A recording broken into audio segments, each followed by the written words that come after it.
Hello, and thank you for tuning in live. Today is Sunday, November 13th at 1 p.m. You're currently watching the Skill Building Sunday Drawing Group, which is a live stream started on Sunday, November 13th at 1 p.m. And I am your host, Jason Leeser. And if this is working for you, please let us know in the comments and in the chats. And please tag a friend who loves tattoos. And welcome to Guy Aitchison's Reinventing the Tattoo Community, where tattooers, apprentices, collectors, and the curious are encouraged to join in these live streams, real world events, to share and inspire and ultimately create better art and tattoos together. We beam out nearly every day, and with your help have evolved into a quality network of amazing live and on-demand tattoo and art shows that have all been receiving rave reviews.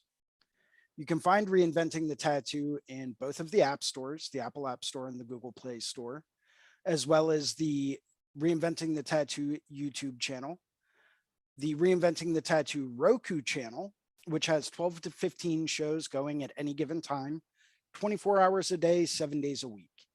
You can also find us in all of the major podcast directories such as Apple and Spotify. And no matter where you are watching live or on demand, you can always get the latest and greatest information at www.reinventingthetattoo.com. You can always try it out for free. We've got some sample webinars from the Reinventing the Tattoo Canon. We've got some advice from Guy about your unique goals. We have a comprehensive tattoo history course from Jay Brown. We also have a full event schedule with weekly and special live stream event details. We have a link out to the Reinventing 24/7 channel, which is kind of like the Roku channel, only you don't have to have a Roku to watch it, where we've got 13 shows playing 24 hours a day, 7 days a week. We also have plenty of professional development courses from 20 world-class tattoo artists. Once again, if this is working for you, please let us know in the comments and the chats, and please tag a friend who loves tattoos. Maybe it's someone who's interested in getting one. Maybe it's someone who's interested in getting into the industry. Please tag everyone you know that you think might benefit from it or might be interested in these shows. We've got a number of weekly staple shows that we always encourage people to tune into, starting on Sundays at 1 p.m. with me, Jason Leeser, and the Skill Building Sunday Drawing Group. And that's followed on Mondays at 9 a.m. with Drawing for Tattooers with James Wisdom, which is an excellent show, by the way. And that's where we go through and we focus on basic drawing techniques and strategies.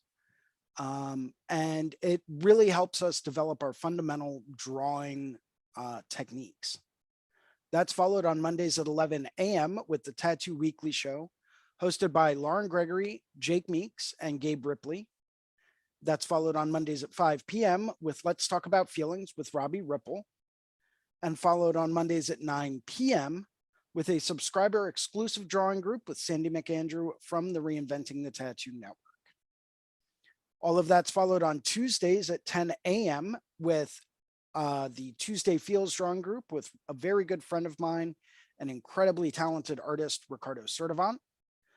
And that's followed on Wednesdays at 1 p.m. with the Tattoo Now show hosted by Gabe Ripley, where we do a little bit of a deeper dive into the business aspect behind tattooing. And that's followed on Thursdays at 6 with the Tattoo Collecting 101 podcast hosted by Fawn Baker. We do have a special event coming up live at 8 p.m. this evening, where we have a very special live stream event with Derb Morrison of the Red Tree Gallery and the Hell City Tattoo Convention, who will be discussing longevity in the career and life of a tattoo artist. So please remember to tune in tonight at 8 p.m. Eastern Time for a live stream with Derb Morrison. Would like to go through and take a few minutes to thank some of our sponsors and some of the people that help make these shows happen. Starting off with worldtattooevents.com, the largest, most comprehensive resource for tattoo events worldwide. As we know, and we're still living in a post-pandemic world, we all know that tattoo events and conventions are still getting rescheduled like crazy. For the latest and greatest, most up-to-date information about tattoo events and conventions coming to a town near you, maybe it's a town you want to visit, always take a look at worldtattooevents.com. Next, we have DLize Pro, also known as Dermalize in the rest of the world. Protect your art. If you are still using cling wrap to wrap your tattoos, it's probably time to step your game up. Dermalize and DLize Pro have been developed by wound care specialists designed specifically to heal tattoos. And it is what you need to do if you really want your tattoos to really, really heal the right way. Next, we have tattoonow.com, technology for tattooers, the leading edge in professional development, management, and digital tools for tattoo artists of all levels.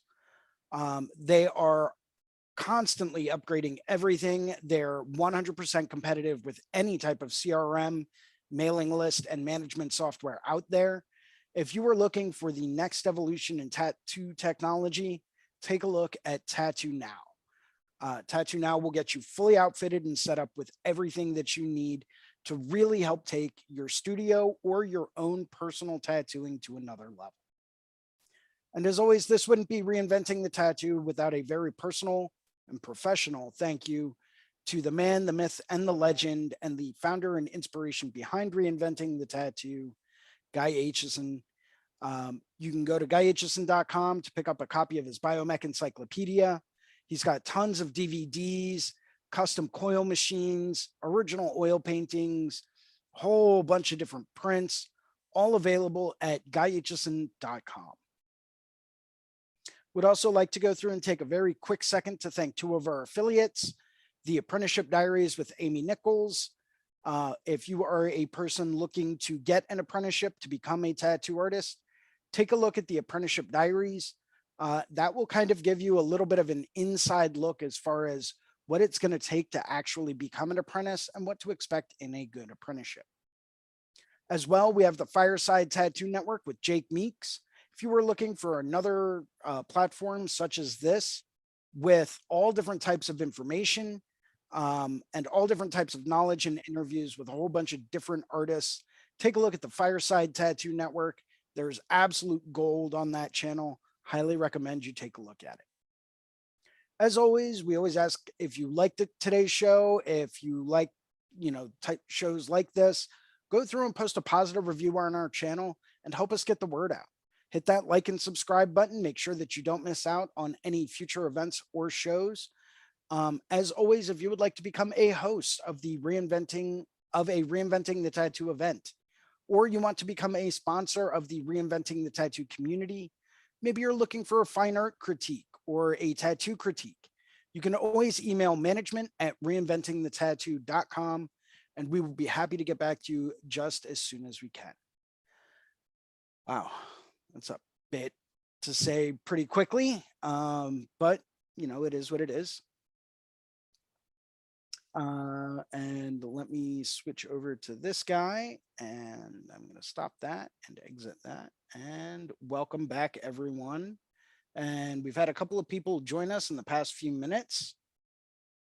I'm going to ask everyone to unmute and start their videos.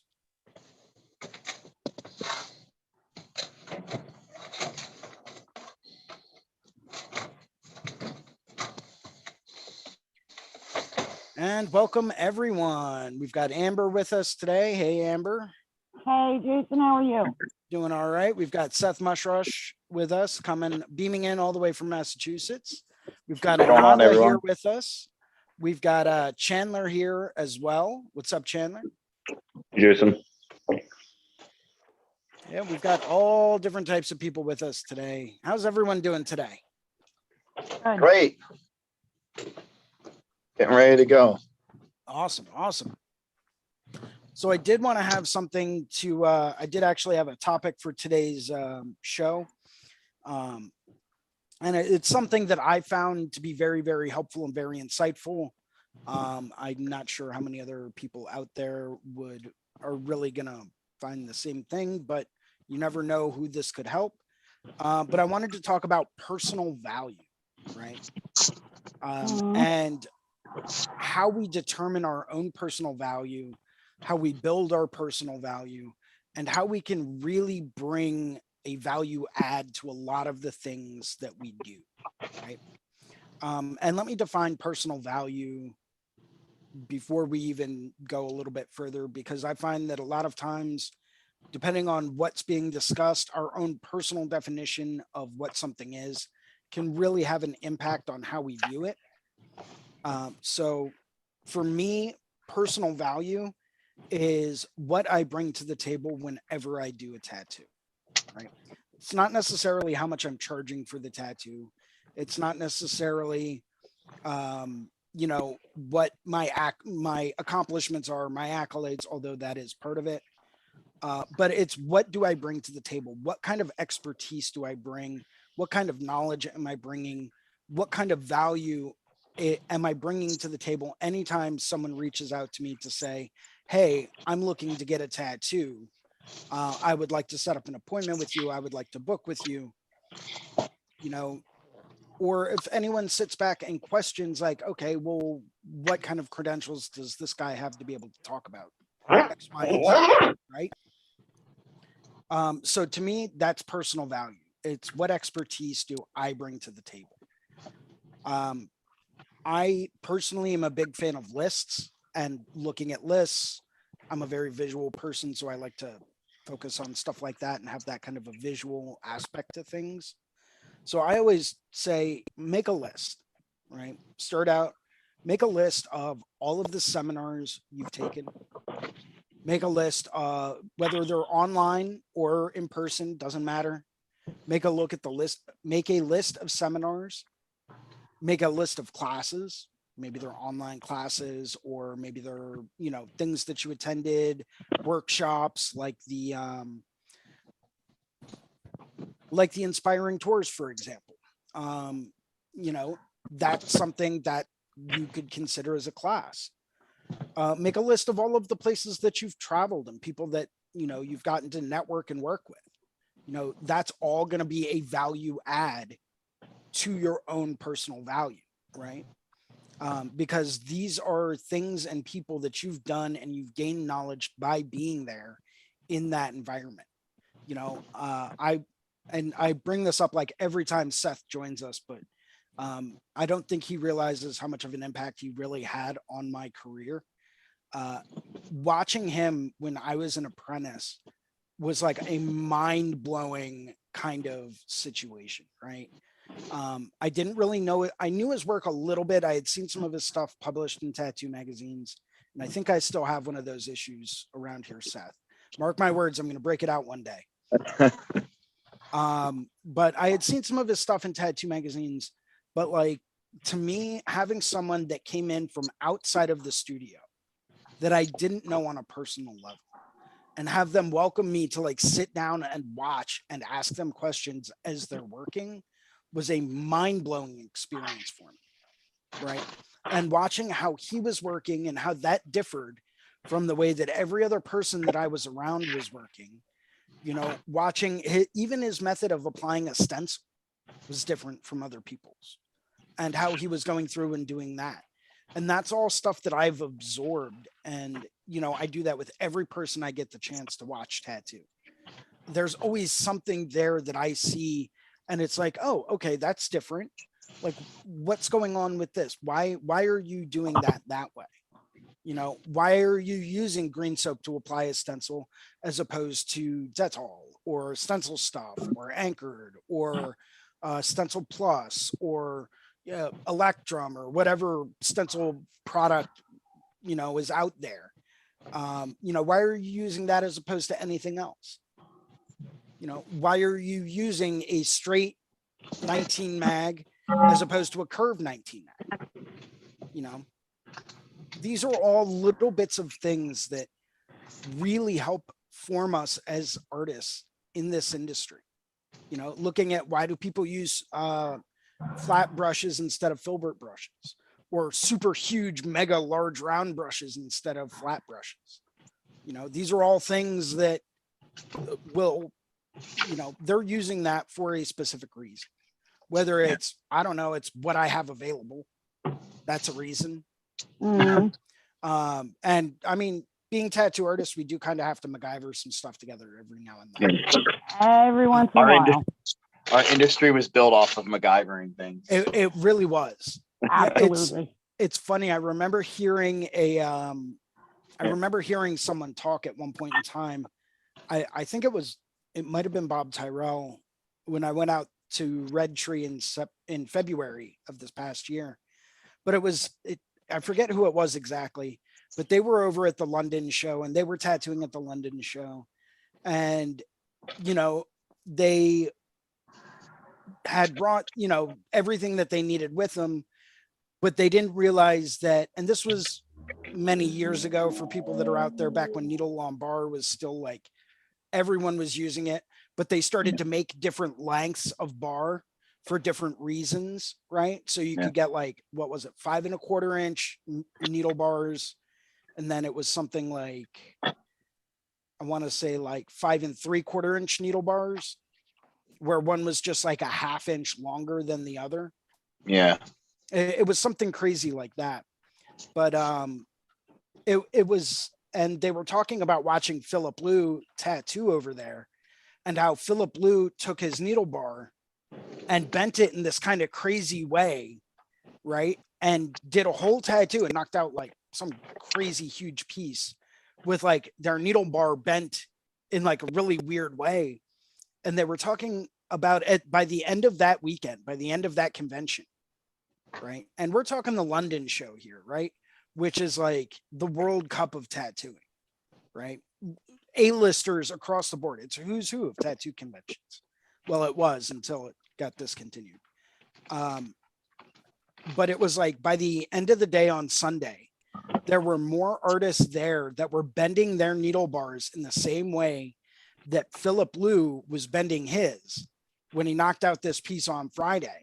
Of course. Right. Mm. And no one really knew why. And it turns out that he just basically did that just to shorten the needle bar, just so that he could have it at the right length. It didn't have any superpowers and he wouldn't have otherwise done it. But that kind of an impact, to see all of these other artists by the end of the day, Sunday, that had these funny little configurations on their needle bars. And it was, and you're not talking about like just a normal arc that you would give. No. Apparently he had some kind of like a zigzag pattern in there. Yeah. Oh, wow. Basically just to shorten the length. And everybody jumped on board and with it. Everyone was all about it. They were like, this is the new thing. This is what we have to do. That's right? all. This is what's going to make us great. The heavy hitters, man. You see a heavy hitter doing something like that, and it's just like, just forget about it. That's so funny. Right. Everybody will copy it, no problem, hands down. I was watching a documentary recently called The Evolution of Hip Hop, and Q-Tip from Tribe Called Quest was on there talking about how back in the day they used to do these flea markets, and everybody like who's who in the New York underground would go there to look for these albums, and they're looking at like old 50s and 60s and stuff like that, swing bands, all sorts of stuff to try and find things that they could sample, right? And Pete Rock, who was a really famous DJ back then, used to see all these young kids that would come, and they would constantly keep an eye on whatever Pete was looking at, right? Like whatever Pete was rifling through, he'd pick up. If he looked at it for more than a few seconds, those kids were like right on top of it, right? So he used to start saying, he'd say out loud so they could overhear him, oh, this album's great, man. I already got a copy, but this one's hot, and he put it back in there, and sure enough, kid would come along and buy it. And Q-Tip called him out for it. He's like, man, all those albums were garbage. He's like, I was just Pete messing with all the young kids. So like, I can imagine at a convention, some of these heavy hitters, these guys getting into the later years of tattooing, just stacking ink caps, or like, what's the one I see, like where people will take rinse cups and they cut them in half and flip them inside just to hold the ink cup, or just to hold the rinse cup steady. And I get it, but it's like, it's kind of cost prohibitive. It looks cool, but it doesn't really do anything. You know what I mean? But then all of a sudden, everybody else going down the road is like, oh shit, they're doing that. Maybe we should do it too. Right. But it's like, it always amazes me, just the kind of impact that we can have through some of the experiences that we've gained, and all of that's a value add, all of it. you know, it's like, it allows you to go through and approach a tattoo and approach a potential client and be able to confidently turn to them and say, this is what I bring to the table, right?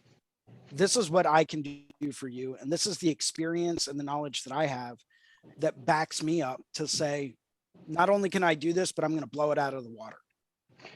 Do you think that there is a value in having displaying accolades from conventions, like, you know, like plaques and trophies and things like that? You know, it seems to me that like a lot of businesses, you know, they put that stuff on the forefront, and I get it. I mean, I took part in a lot of that stuff and was a beneficiary of a lot of it at one point, but it doesn't, I never really like boasted or kind of put it out there like that. You know, I just always assumed, you know, let the work speak for itself type of a deal. But in today's market, I feel like with the reach of social media, I mean, that's all people, you know, people are like, oh shit, you know, they got all these plaques and trophies, they must be banging. And then you take a look at the work and it's like, it's no different than 7 other people in 8 other shops. Like, you know what I mean? Like, it just doesn't. So here's my thoughts on that. Right. And this is coming from, you know, experience and seeing people that I know in the industry and overhearing bits and pieces of conversations here and there.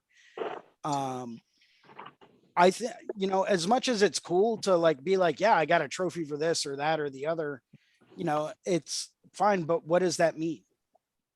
Right. You know, what that all depends Best on in the show. personal value you're ascribing to it. Yeah. You know, I think it's cool that you're recognized for the work that you're doing in that aspect.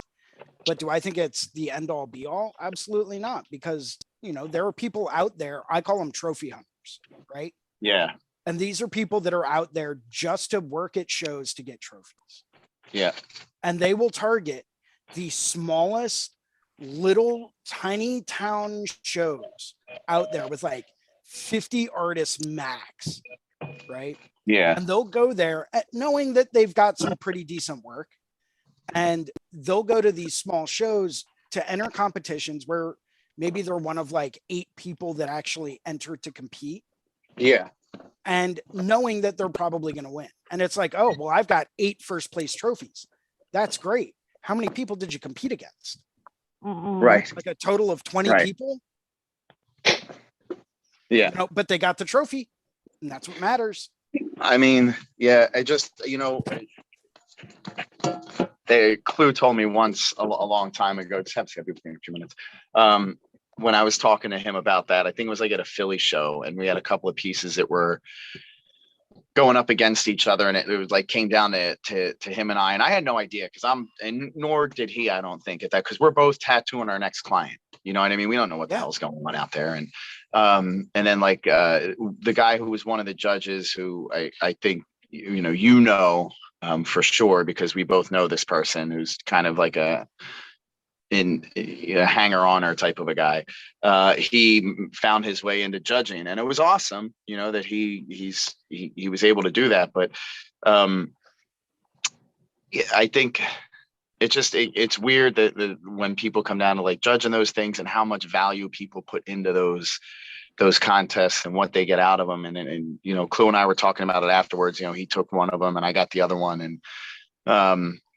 And he's like, man, he's like, this shit really doesn't matter. He's like, the tattoo is the trophy. You know, seeing a client walk around, and you know, the trophy isn't going to get me more clients. That person going out and telling 10 people about what an awesome experience they had, not only did they get the tattoo that they wanted, but it was fun, and it was a cool time. And a lot of times I think like people tend to look for that. That's why you'll find tattooers that are just, you know, average, mediocre to average work, yet they're booked out because people enjoy the experience. They enjoy the time they spend with the artist. It's a very intimate process. You know, you're spending hours upon hours on end with somebody, sometimes multiple sittings. You know, you got to like the person, you know what I mean? And I think I won't say you have to like the person, because sometimes you can collect from somebody just because you're going out of your way to like your work. But if you like the person, that will a lot of times carry more weight than the art itself, and carry more value, you know, is the overall experience. You know, what type of person are we dealing with? Right.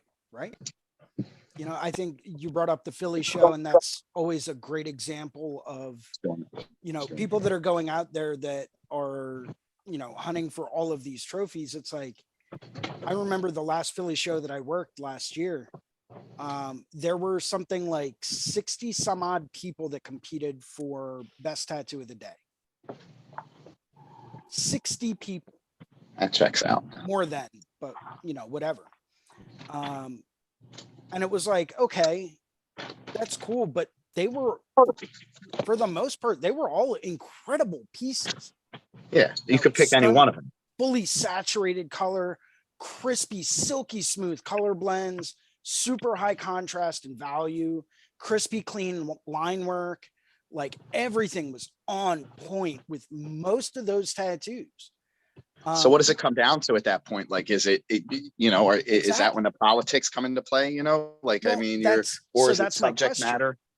That ends up becoming the question, right? Because it's like, when you've got all of these incredibly amazing tattoos and they're all competing against each other, how do you pick? How do you choose? How do you go through and determine which ones are better than the rest? Because they're all incredible. A lot of times it just kind of comes down to personal preference. Yeah, or like a personal preference, or even shop or artist name recognition. You know what I mean? People are more likely to, because a lot of these judges, let's say the people that are judging the contest have no intimate personal relationship with any of the artists that are involved in like the final contestants or whatever, right?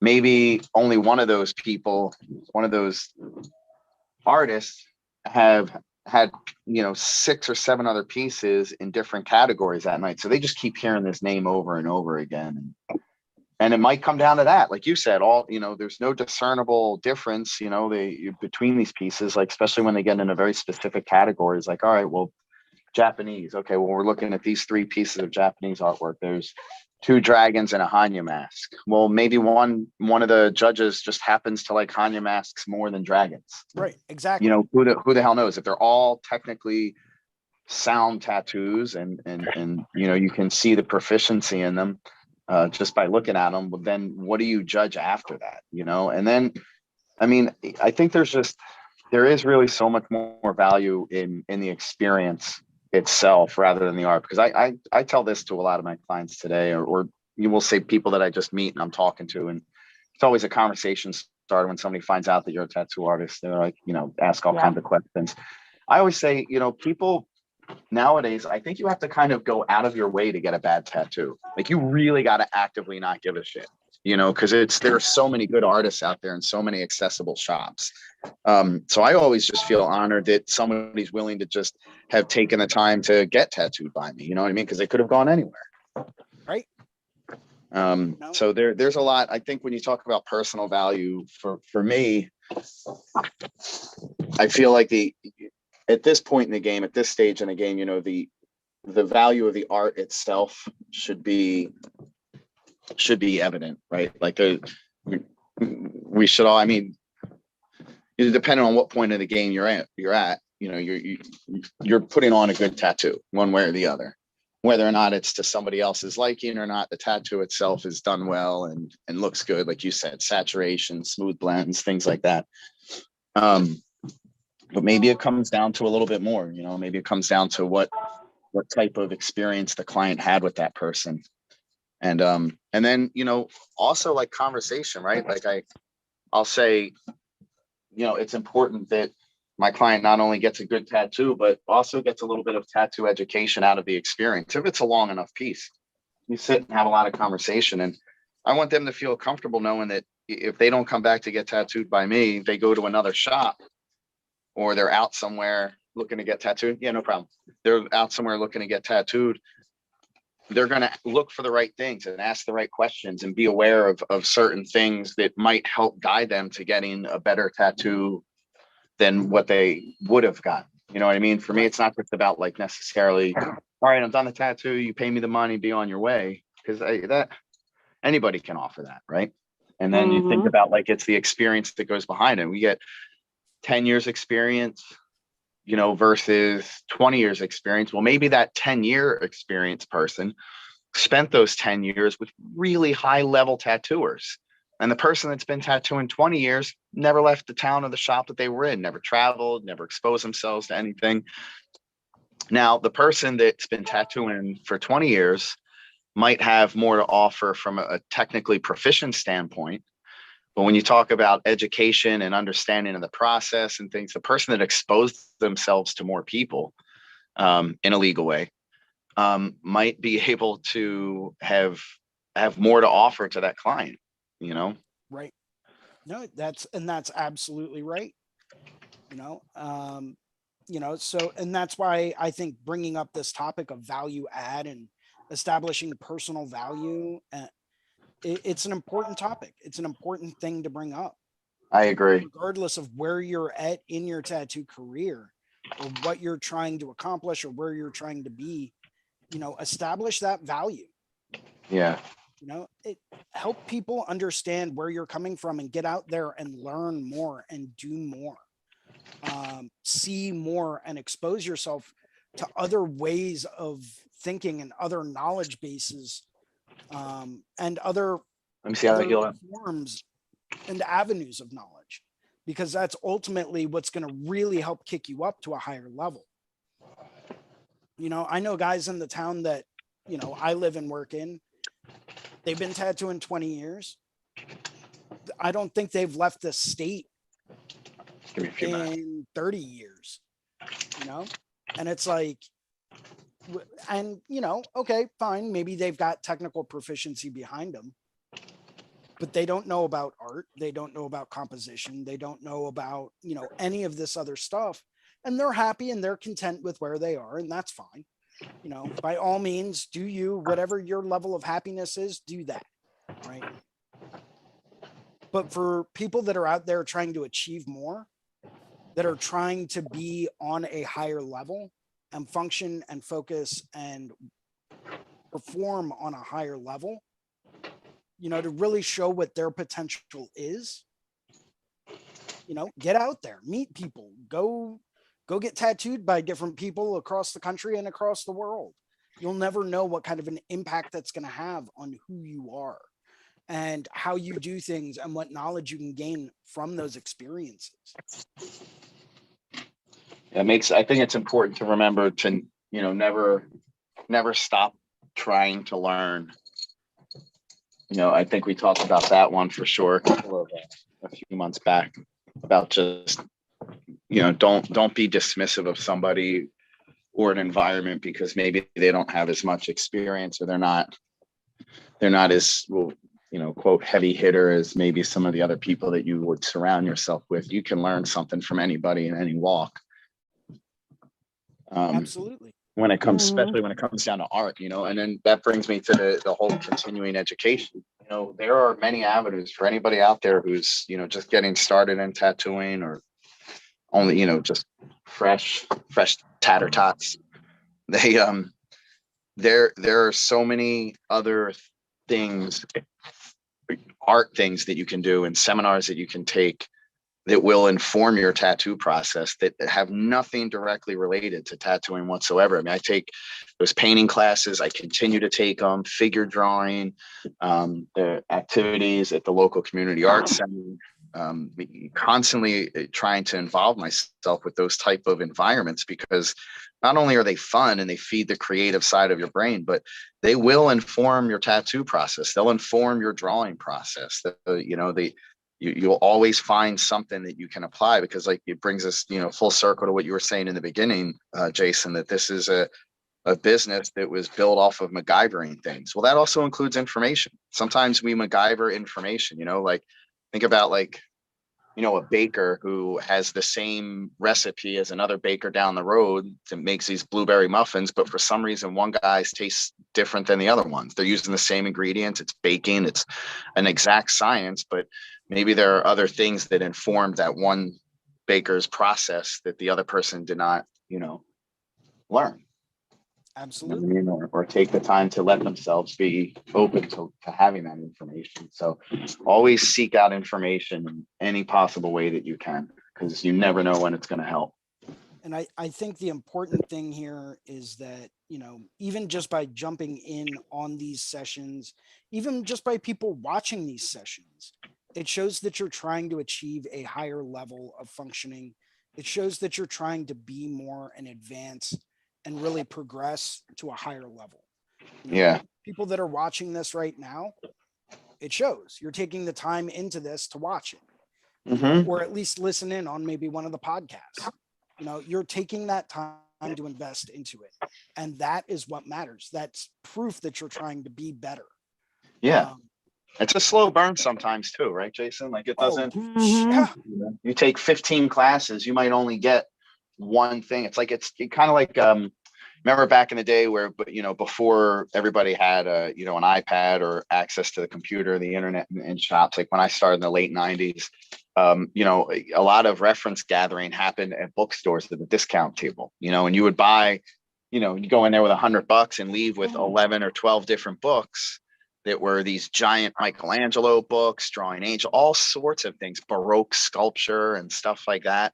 And then, maybe at that $100 that you spent, maybe you only use one picture out of one of those books, but that one you used to a tattoo, that was a 3-hour tattoo. So you've already made your money back on the 100 that you've spent. But then the information, the experience that's going to be relayed to other people from that one person. Maybe you get 5 more clients, and then maybe another one of those clients wants something from that Michelangelo book, or you never know where you're going to find things, or where you're going to find information. So always be ready to, use that information like Voltron inside of you, build it up, stack it, reconfigure it, find ways to apply it to what it is that we do, make yourself better. I still love getting inspiration from books. There's just something about a book in your hand. Oh, absolutely. It's physical media in your hand that you can look at back and forth all the time. And sometimes I'll just flip through them to get in a certain mood. Right? To make it easier to reach the flow state. Absolutely. I'm not necessarily drawing anything I'm seeing, but it's getting me in a certain frame of mind. Right. Or it's bringing you inspiration for something. Like, for example, I bought a new book from Daniel Spouty out of Italy, right? And because I've really been trying to step up my game in like Art Nouveau, Art Deco kind of imagery. Right. So I picked up his book because that's exactly the type of style that he does. So now anytime I go to really try to work on something, regardless of subject matter, maybe I'll pick that up, and that's going to help get me in the right mindset to look at things like, how am I going to construct this image? Right. What kind of flow am I going to have? What kind of aspects am I going to really want to incorporate? What did they find to be important? But that's all subconscious stuff that sticks in the back of your mind. So it's even stuff like that. It just really makes a world of difference.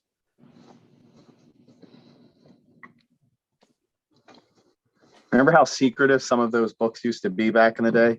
Oh my when God. There was a lot more competition amongst tattooers, People didn't want to. My friend, I won't ever forget getting my hands on Huck Spalding's Tattooing A to Z for the first time. I won't ever forget that. I was like, this is like the holy grail of tattooing. Yeah. Like, how did I get it? I was gifted, this knowledge by someone passing me this and saying, you can't keep it, but I want you to read through it. Right. Yeah. And it was like, they were passing me the secret codex of tattooing. Granted, a lot of that stuff's not necessarily applicable anymore, but the concept is there, right? It was at the time. It absolutely was at the time. I think I've told this story before about how, I got some really solid pointers early on in my career on how to draw. This is before I met you, Jason, how to draw, how to approach drawing finger waves. And it came from a Xerox copy of a drawing on lined notebook paper that was done at a bar. and one person gave it to the other guy, and then that guy kind of held on to it for a while, and he told me, he's like, hey, why don't you just make copy of this and study it? It was just amazing. Like, you know, it was really cool how that stuff kind of comes about. You know, I think finger waves are something that when I was coming up, I didn't have access to that, like that kind of knowledge when it came to them, because I was working around a lot of people that did a lot of like new school and neo-trad and a lot of like realism stuff. And that's cool, right? But that's not necessarily what I was trying to focus on doing.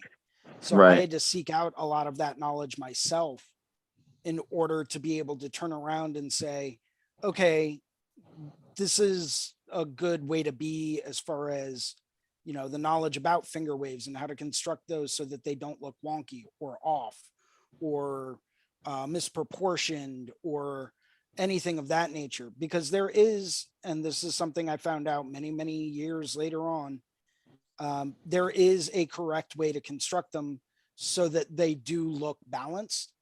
Correct. And they don't look disjointed and they don't look, for lack of a better term, sloppy, or, you know, inconsistent. And it's something that, you know, there is a definitive science behind them. Yeah. Now, granted, yeah, for sure. There's people out there that always will take the norms, they'll take the regulations and the rules, and they'll be like, nah, and they'll bust out some kind of an amazing piece.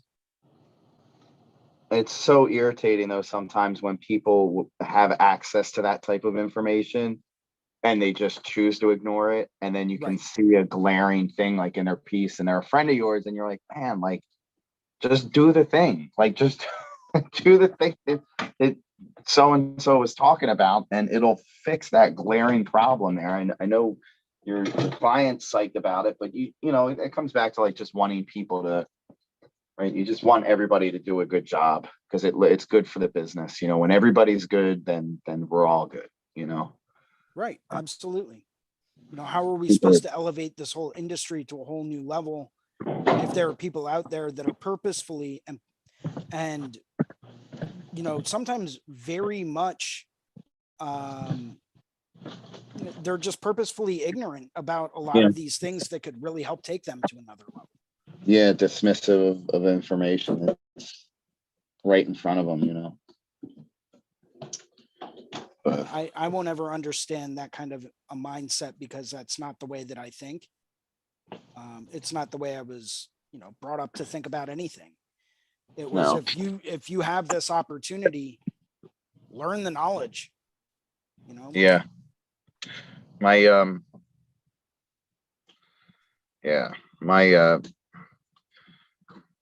my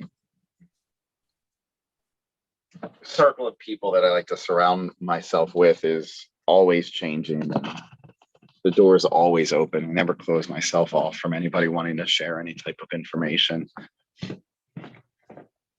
Now, I certainly would be interested. I'm sure you have a lot to say about with value and stuff coming for, you know, using social media and those things and those avenues, creating value, because it's such a different game than it used to be.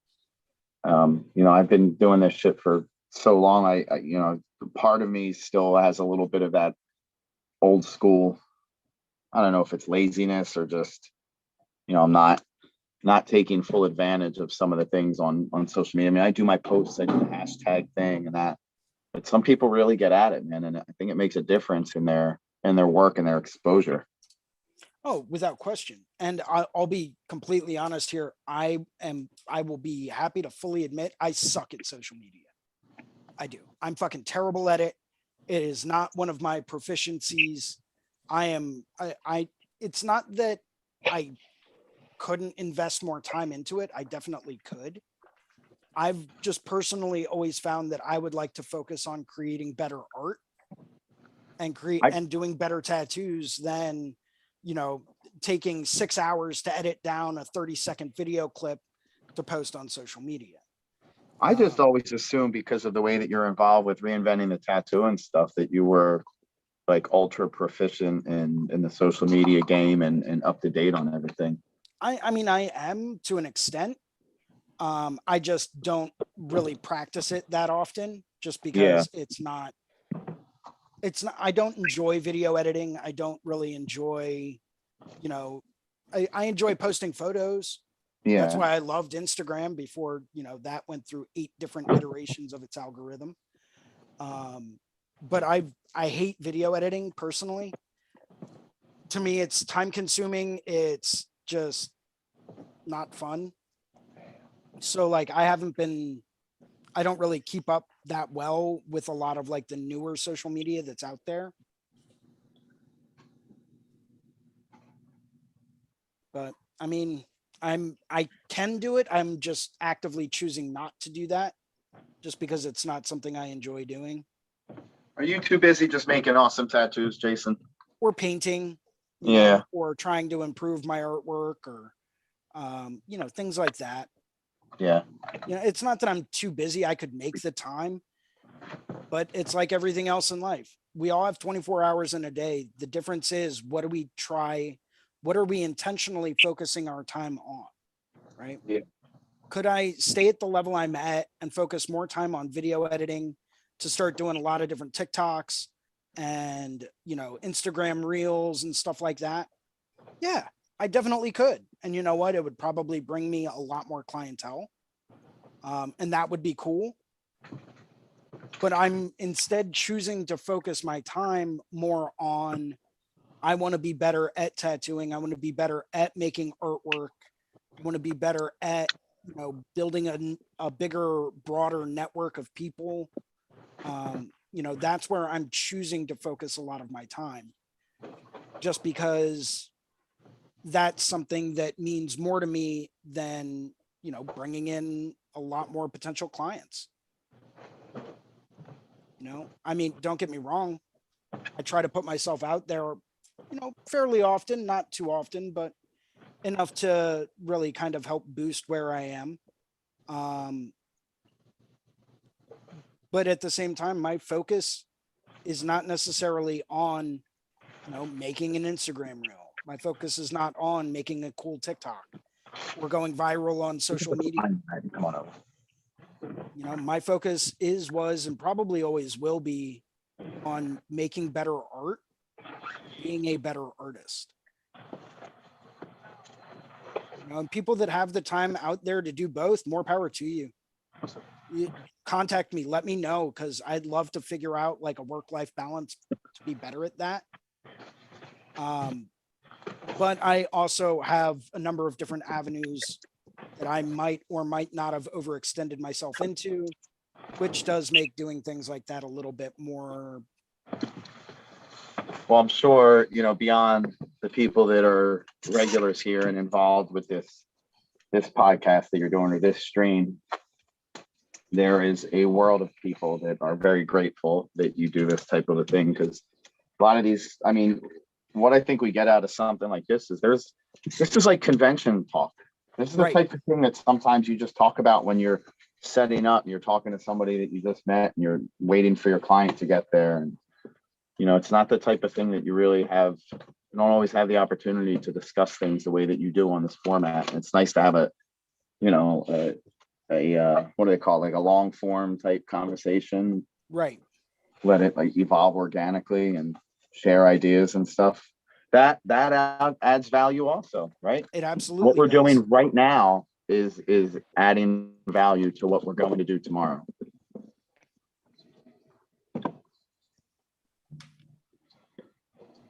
Especially drinking coffee. Yeah. Oh, and then Magic going back bean water. what you were saying earlier about MacGyvering things. Here's a little MacGyver thing. Let me see, where's it at? Hold on, let me spotlight you. Oh, everybody knows what they are. Right. Ink caps? Yep. But you know where they originally came from? Yes. Crazy. Pipe caps. What did they use before that? I don't know. Like Dixie cups or something? I have no idea. Actually, I think what they used to do is basically just take an end mill and mill out different, like way back when, back when there were like large wells, like common wells of ink. Yeah. I think what they used to do is just take an end mill and mill out different little areas for people to put ink in, like a big piece Oh of metal. yeah. Yep. You know what? I remember seeing some Teflon things that kind of look like that. Yep. Stand up for me for 1 second. Teflon, anything dealing with like, I think they used Bakelite at one point. Yeah. To make these like large multi-weld ink setups. Acrylic. Yeah. So Crazy. but we've got Amanda here with us. Hey Amanda, I know you're listening in. How's it going today? Hey, good. I just found this. I've been absorbing any information I can about tattooing these past, I think, 2 years. And I found this because I bought Bob Tyrell's workshop, and I was like, wow, this is pretty cool that there's this whole kind of like community, and what you're doing is it's really cool. So yeah, I'm just listening in. And I'm actually an art director right now for like an ad company, and I've been wanting to tattoo for as long as I've been trying to like absorb information. It's been a couple years, because what I do now, it's just I don't draw enough anymore. Right. I don't have the ability. I don't know. Just like my my creative soul is like dying. I'm like, oh, I need to draw more. I need to be around artists, and so anyway. No, It's not dying, it's just taking a rest. It'll wake up. Yeah, You it's get taking around a the right nap. people. Yeah, true. Yeah, this is really cool though. So thanks for Yeah, doing this. well, I think you touched on something, and that is for a lot of tattoo artists out there, a lot of us have very diverse backgrounds in doing different things other than tattooing, right? Like I used to work in information technology. I Oh, wow. worked in that for the better part of 10 years. Was that before or after you were selling meth? That was post meth, pre-stripping. Ah, yeah, there you go. Okay. I always get them confused. I'm not saying I don't still strip on weekends. I'm just saying that, But meth is definitely out of the picture. yeah, there was just too much risk involved in that. I mean, it was great being able to stay up for 6 days in a row, but I got a lot of things done. I rearranged my house 6 times. All these paintings you got done? Oh, dude, it was great, man. I would work on 8 different paintings all at the same time.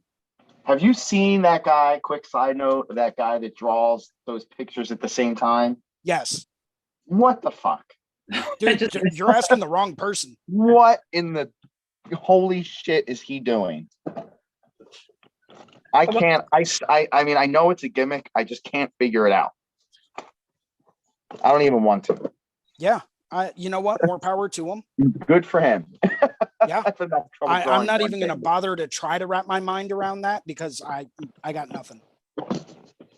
Hilarious. I felt the same way. I watched it a couple times trying to figure out where the trick was. Like, what are you doing? That's actually, I didn't believe it. It's like, same thing. This must be a gimmick, but I don't know how. Yeah. It's like those guys that do the, what do you call them? The spray paintings on the boardwalk of space. Yep. You know what I'm talking? Yeah.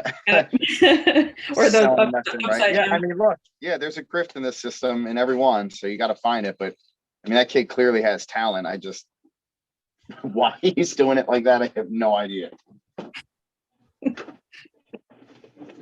Amazing. Hey, you guys want to see what I'm working on today? Not really, but you're going to show us anyway.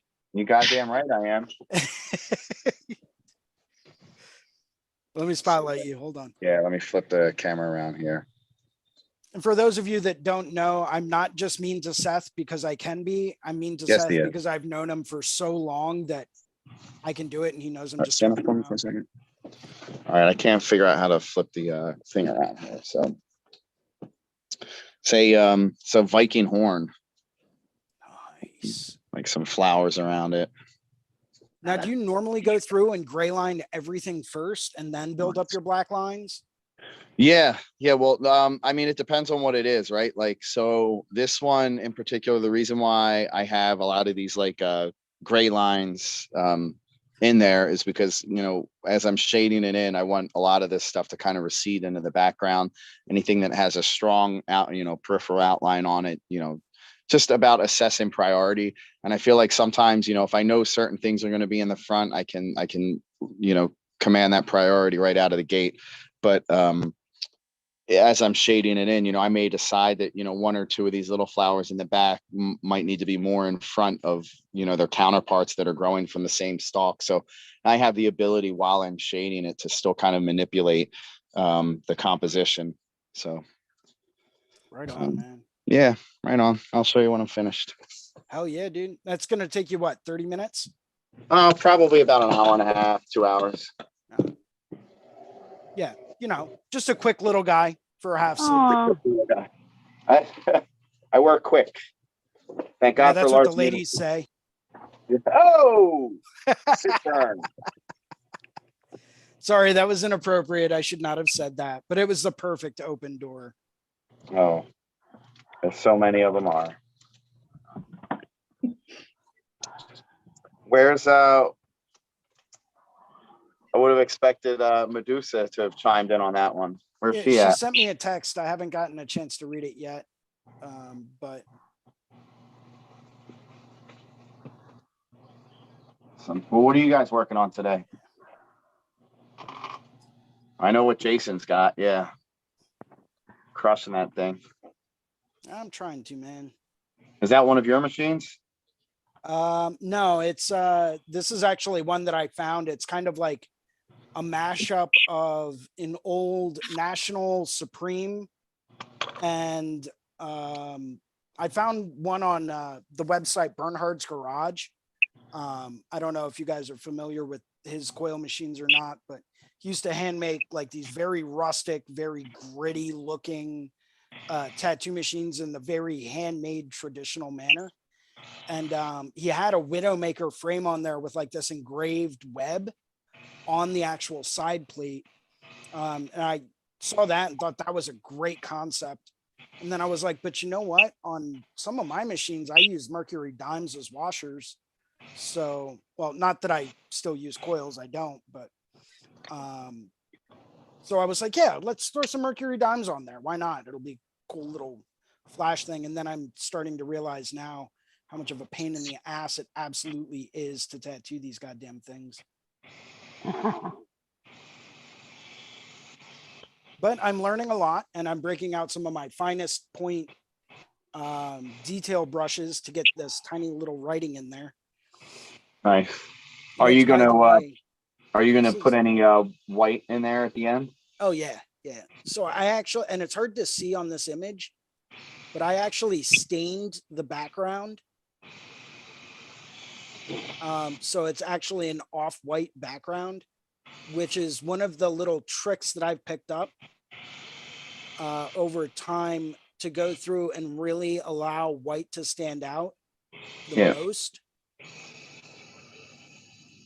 Well, then also any areas that you leave just negative, right? Like I'll do that. I kind of pick up on that along the way in tattooing, where using a lot of different values and things throughout the piece. And then early on, just relying so heavily on the white itself that now I'm realizing, if you use just a very subtle value, very, very subtle,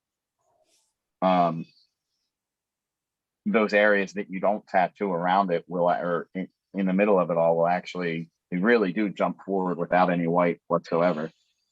Well, absolutely. And that's all based on the principle of toning down the area in which you work to really create that kind of a dynamic contrast, right? Yeah. Because if you're starting out with a value of, say, on a scale of 1 to 10 or 0 to 10, 0 being, totally white, like pure absolute absence of everything bright white. And then, you have a 10-step value scale. So from 1 to 10, and then 11 being pure ultra absolute maximum black. If you're starting out with a natural flesh tone that's, say, around a value of 3, right? And you tone everything down around it to a value of 4. And then you put a little bit of bright white in some of those negative spaces. Even if it only heals up to be a level of 1, it's still going to be that much brighter, you know? Yeah. You know, so it really allows you to get that maximum contrast in there. But That's unless you also, tone down the negative area around what you're doing, it's not going to have the same kind of impact. It's not going to have the same effect.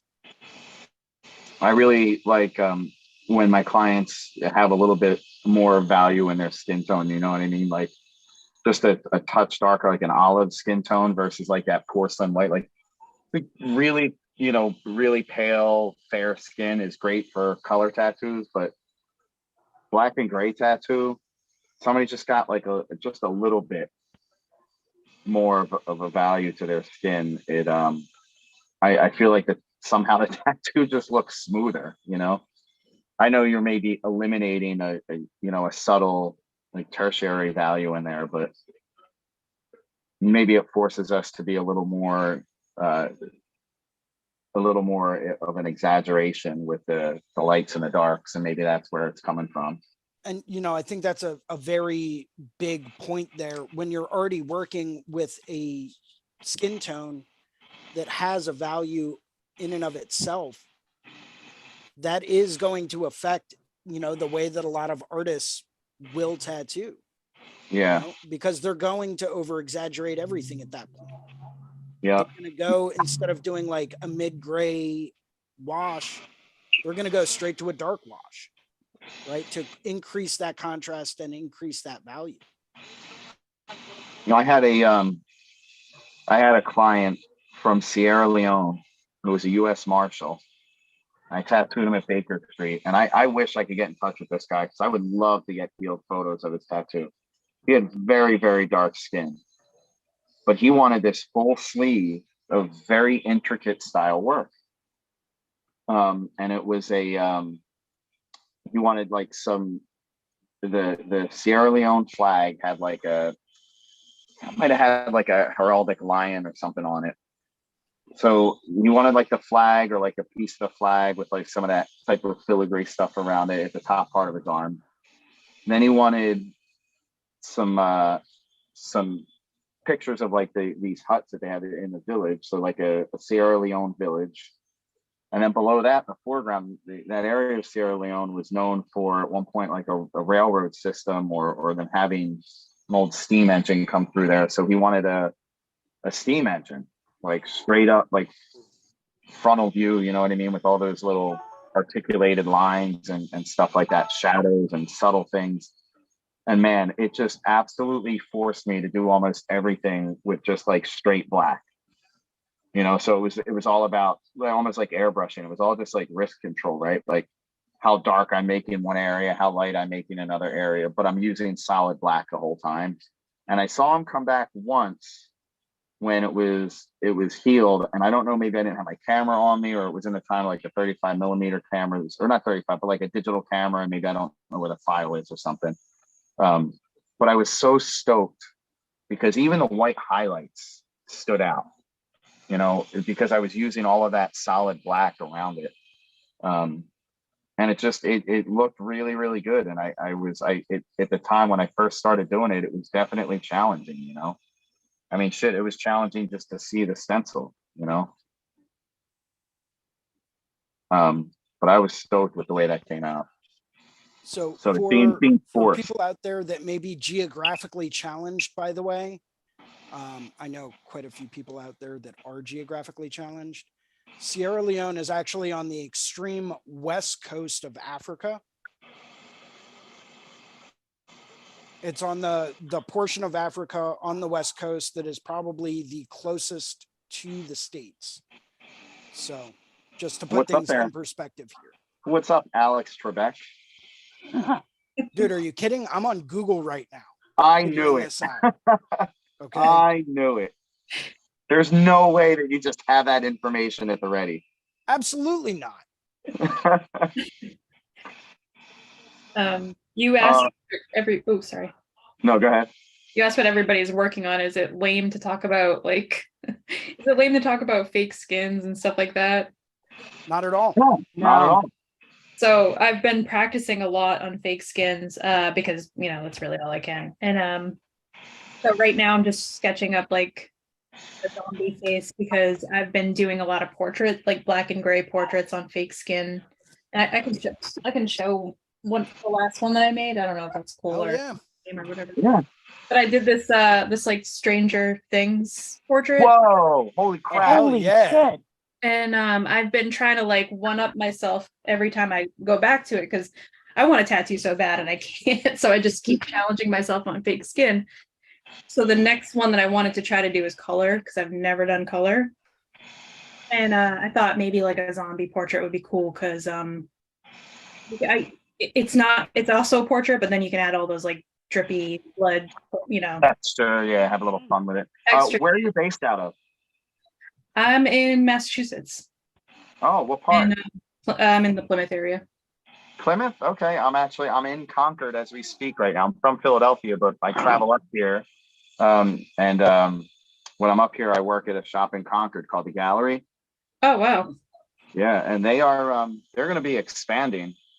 I know you're in Plymouth. That's a little ways away, but that's a hell of a piece you just did there, like on fake skin. Yeah, it is. I mean, you're already ahead of the game there. Thanks. So- Yeah, I'm obsessed. So I've been practicing like crazy anytime that I do have a chance. So Do you have any portrait tattoos on you? no, it's something that I've been kind of curious about. I've been wanting to kind of get one because I want to know what it feels like. Do you have any tattoos at all? Yeah, I do. I have one on my wrist, my back, my leg. The one on my leg I got from a tattoo artist that was kind of showing me some of the ropes of stuff that he knew and everything. And then I did one terrible tattoo on my arm. It's just words, but it came out horrible. But yeah, no, I have a few tats, but nothing major. Well, I would be I'd definitely be willing if you're down to get like a portrait or something, if you need any pointers or anything like that. I mean, the best way to learn is to have it done and get it done on a spot where you can actually watch, like your leg or something like that, or your arm. Mhm. If you're down, check out some of my work online. If you're down to do it, I can always set up an appointment for you here in Concord. Yeah, that sounds cool. Yeah. Yeah, I love doing portraits. That's like my favorite thing to do, realism, portraits, all that stuff. Oh, really? Oh, yeah. Yeah, I mean, I do. he's damn good too. I do a lot of Japanese stuff, but I love the portrait game for sure.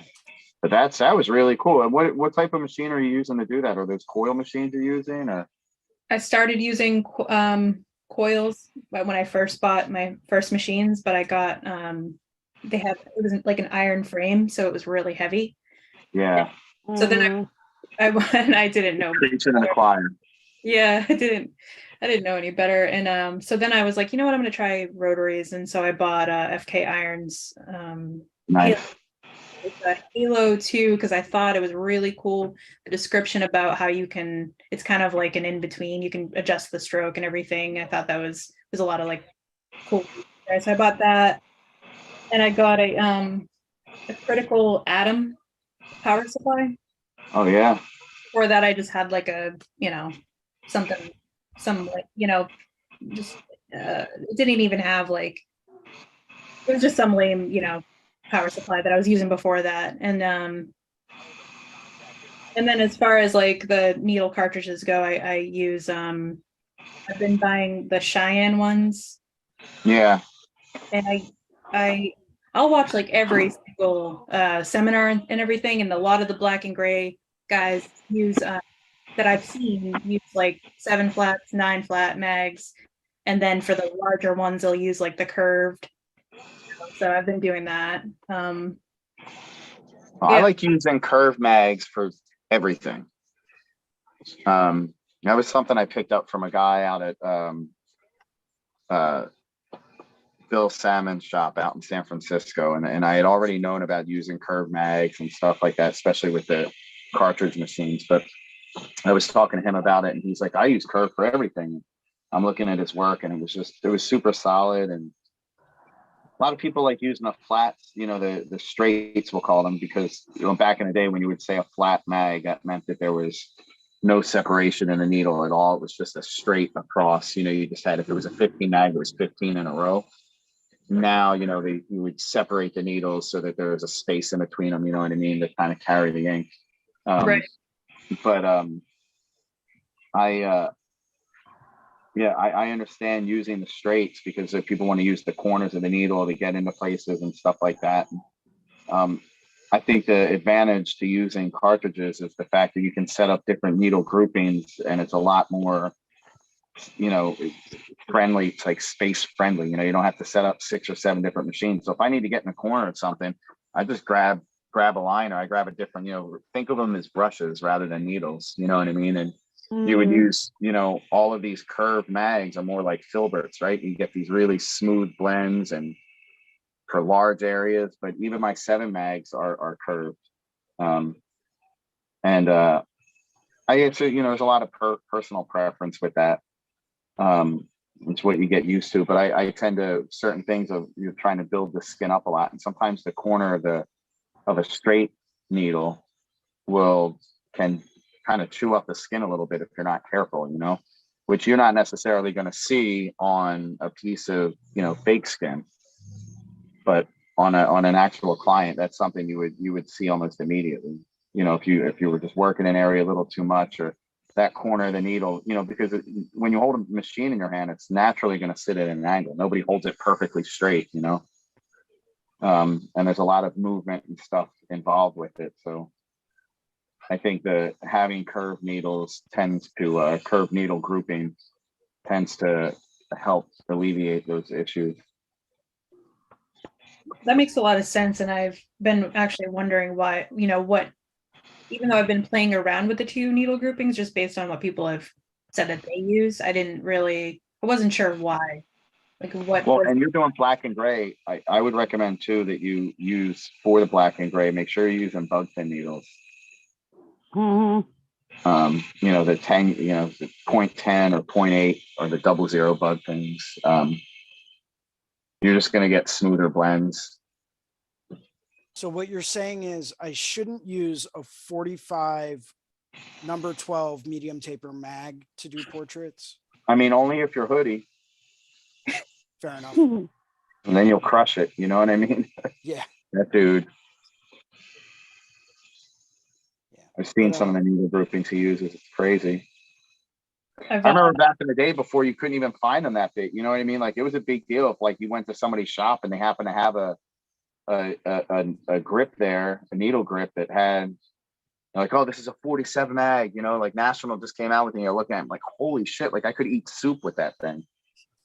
So I actually used to know a guy that would hand make and custom make his own large mags, and he would hand make his own large mag tubes. The mags I get, how are you making a tube? It's just machining it? Yeah, that's exactly what he would do. He would take a piece of like stainless steel, like 1/4 inch thick and he would figure out the exact measurements to get that nice little lip on each side. Yeah. He would take a piece of stainless steel. I think it was like 1 inch by 1 inch square by 1/4 inch thick. And he had a mill at his house, and he would go through and he would actually mill out an exact amount of room so that he had 1/16 inch at the bottom of the plate, right? And he had 1/16 inch or maybe like a 32nd of an inch on each side to keep those buffers there. But he would mill it out to the exact width of whatever size mag he was making. Crazy. Have you ever made needles, Jason? I have indeed. Yeah, me too. They were I don't miss it. I still have all my needle jigs and everything. Yeah, speaking of needle jigs and power supplies and stuff like that, I'd like to give a very quick shout out to Tatcom, the foremost technology in tattoo power supplies currently available on the market. I got a chance to talk to those guys up at the Needle Jig meetup. Hence the reason and the spark What up, of it. TACCOM? Shout out. And yeah, those guys at TATCOM are literally paving the way for the next generation of tattoo technology, like tattoo equipment technology. They're all legitimate, like master's degree engineers for aeronautical engineering and electrical engineering, the whole nine. I mean, these guys are literal geniuses when it comes down to power supplies, circuitry, hand speed and movement. And they develop this state of the art power supply that can actually go through and it will maintain a speed of your machine, no matter what kind of a load you put on it, no matter what kind of a machine it is, no matter what you're doing with it. It will go through and maintain a consistent speed of your machine as you're tattooing. Springs or no springs? Doesn't matter if it's a coil machine, a rotary machine, doesn't matter. Wow. They will make Nice. sure that it's running at a 100% consistent speed every single time. Impressive. I love don't that. I know love how when they people do it. get, like- There's some kind of wizardry involved. They're casting spells and making sacrifices and stuff. I But, call it mean, nerding out. I love it. Literally talking to these guys was mind blowing because I like to think I know enough about machines to hold down like a decent conversation. But these guys are bringing up things that are like going way over my own head. And, you know, I spent a few years studying machines and learning about all the intricacies behind them and stuff like that. And, you know, amperage and watts and, you know, spring resistance and all types of stuff. And these guys are sitting down literally thinking on a much higher level than what I can actually communicate.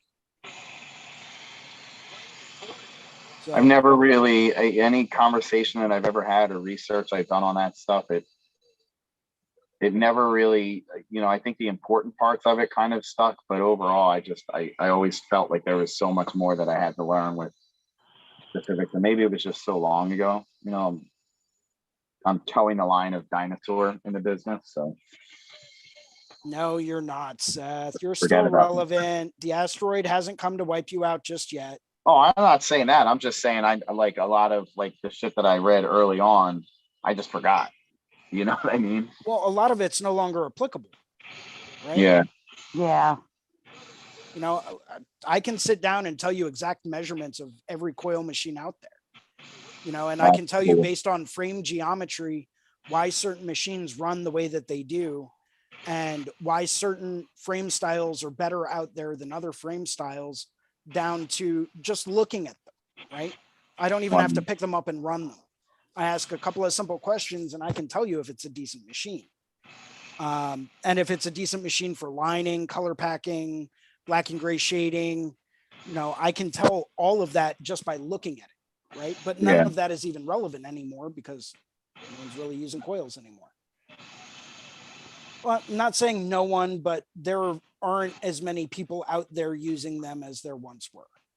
I was surprised how many people were using coils at the AC convention. I saw a lot every more now and coils then- than I expected to. Yeah, every now and then you run into a whole bunch of people that are still using them, and that's awesome. You know, I still really admire people that can hold a 1 pound weight with their wrist and not experience wrist strain. You know, but to me, it's like, to me, there were too many variables with coils. And I wanted to focus more on the artwork. And those variables could differ from one tattoo to the next, not even just from day to day. Oh, absolutely. And that's why I switched. I didn't want to have to sit down and factor out rubber band tension versus amount of friction going against the front of the tube versus is my front spring wearing out? Is my rear spring still nice and tight? Like, did my contact screw shift? You know, I didn't want to have to think about any of that stuff. I And just again, wanted to be able to plug in and go. I'm going back to like the ability. I mean, all of that stuff was fantastic. One of the game changing parts for me was not needing to set up 5 machines to do it. You Right. know, I can, Uh-huh. you know, I have 6 needles out right now for this tattoo. I'm not setting up 6 coil tattoo machines. That's ridiculous. Then the time it takes to break all those down, you clean them, sterilize the tubes if you're not using disposable. What machine are you using right now, if you don't mind me asking? I'm using a Cheyenne. I think it's the Hawk pen. I have one of these, and then I have a Soul pen. It's just like a thicker version of it. It's a little bit of a different motor inside of it. But the people at my shop, like some of them just got, I think the machine that you had mentioned before. So I've been around a few different ones. I know Numa's got a cool configuration on theirs, and it like the cams are completely interchangeable. And that, you know, that makes a big difference. That's something actually, Jason, that I just recently learned about, or the difference with rotary machines in the cams, and how exactly they work, and the, you know, the stall time when they're down in the skin versus up in the machine. Very interesting. Oh, absolutely. Well, I mean, you're looking at skin dwell time, right? With the Yeah. actual tips of the needles versus, you know, just the speed and the frequency, right? And Yeah. there's a very big difference between each of those factors. Yep. You know, They say that there's like, I think the thing that I was reading was about it being like from, you know, if you think about it, the cam as a face of a clock, you know, from 4 to 7 on the clock is when it's the needles hanging out, you know, and then from that 10 to 2 position, and the needles all the way, you know, withdrawn into the machine, they can, you know, based on how they design that cam, change that time, and, you know, how that helps with lining versus shading and stuff. And I mean, it's just, I guess it's the other side of the coin, you know, when you're talking about spring tension and things like that, you know. well, absolutely. I mean, so that's applying a lot of the same kind of coil mechanics to a rotary machine, right? And when you Yeah. look at the science behind it, and you look at the amount of dwell time versus skin irritation and skin impact, Yeah. or what's the word? Skin trauma is the word I Right. was looking for. When you're really looking at those types of factors, you know, having a machine with less dwell time in the skin is going to be critical to having, you know, the skin not get beat to hell as you're tattooing. Yeah. Mm-hmm. You know, a lot of times people will control that by going with a different stroke length. You know, as a, say, for example, a 3.25 millimeter cam is going to have a bit longer of a dwell time in the skin because it's a shorter stroke length. Whereas something like a 4.2 millimeter stroke length is going to have a lot less, which means because of the distance that those needles are traveling, right?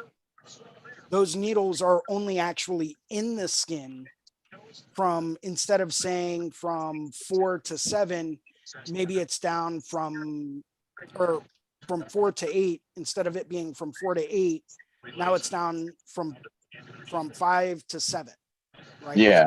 Clock, right? So it's going to have a lot less needle dwell time, but the counterpart to that is that with those longer stroke lengths, you have a lot more velocity coming in. So you're going to have a much harsher, much harder impact in the skin than you otherwise would, right? Because that needle is traveling a lot further. And because of that distance traveled, I believe velocity is speed times distance. So you've got a consistent speed, but because it's traveling a much longer distance, it's going to have a lot more velocity behind it. That can directly impact the amount of impact that those needles have on that person, and can actually be a bit more painful for that person. You might have a better healing product, but if it's going to cause more pain on the back end, is that really worth the trade-off? Right? Oh yeah. I'm just going to jump in here real quick with that. The really interesting thing about the Numas is they technically have 12 different cams. Correct. So they offer like 4 different, what they call waveforms. And then they have those in like the 2.7, the 3.6, and the 4.2 mil. And there's a really great video that Carson Hill did where he explains the difference between all these waveforms and why they aren't beneficial for things. So I just posted that in the chat for everyone on YouTube. But yeah, it's really interesting hearing all the different breakdowns on how everything works for them. Yeah, that's where I actually saw it all, was on that, you know, his information that he's putting out on that website. And I only read through it, you know, once. So I really, it was minimal grasping of it, but I was just blown away that, like, it's just stuff I never really considered. Like Jason was saying, you know, I'm so concerned with just the ease of it all. I'm like, all right, well, I know this machine works for me. I know how to make it work. I know, you know, why it works the way that it does, but understanding the science behind that why is just fascinating. A lot to unpack there. There is, but you know what? That's something that maybe it's a different level than what most people will actually concern themselves with. I've always liked to understand the concepts and the science behind things so that I can turn around and say, okay, I'm using this because of this. Right. You know, that's something I never really got when I was coming up in my tattoo education. I was never really surrounded by a whole lot of people that understood the why things work better than other things. You know, Well, it comes back to adding that value again, though, right? absolutely. There you go. Now you know, you're understanding your tools in a different way. And you know, to me, that was always an important aspect behind things. If I want to achieve a certain effect, I need to know what's going to be involved with that so that I can go through and accurately achieve that to the best of my personal ability. And Chandler, thank you very much for posting that link, by the way. I don't see it yet in the chat in YouTube, but maybe it's in, was it on the Facebook? No, it was on the YouTube chat. Was it? Yeah. Let me pull that. Chandler, you're a tattooer. Where do you work out of? I work out of a small town in British Columbia, Canada. Oh, nice. Yeah. So just kind of putting away on a design for a realistic piece on Tuesday and trying to do some playing with it to see how little I have to draw for it. But what type of piece? What's the realism in there?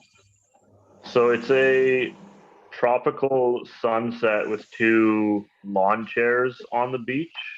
Okay. And the lawn chairs are supposed to represent like the client's brothers who passed away. And then he just overall wants the sunset. And then his reference photos were all tropical. So I'm trying to see what I can do with some photo manipulation to get it looking really nice. But it's really hard to find good photos that have a nice combination of everything. So I'm just kind of taking bits and pieces from different parts and seeing what I can do. And easy enough to draw this all in if I actually need to, but I'm going to see if I can manipulate the photos for it as much as I can.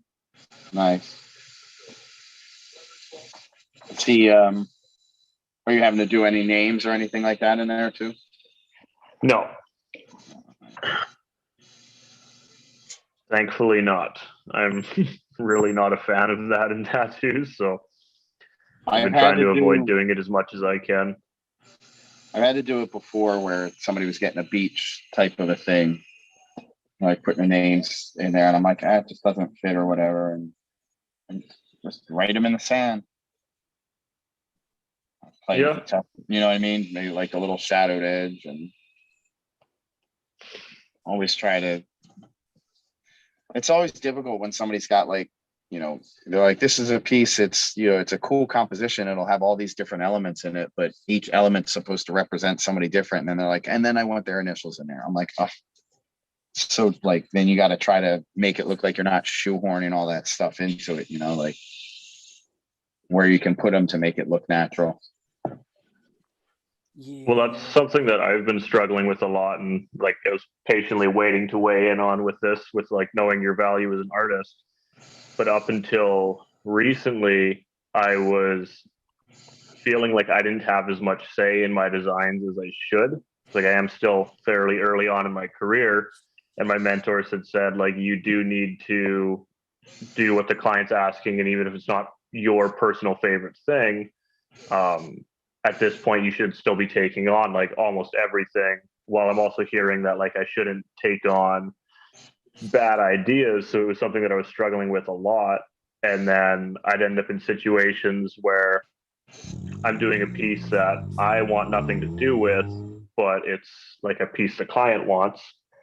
And I'm Right. making compromises in my design abilities just to try to please the client, which then in a sense is holding me back from progressing in my career because I'm not doing pieces that are to the best of my ability. So I'm not like showcasing what I can do.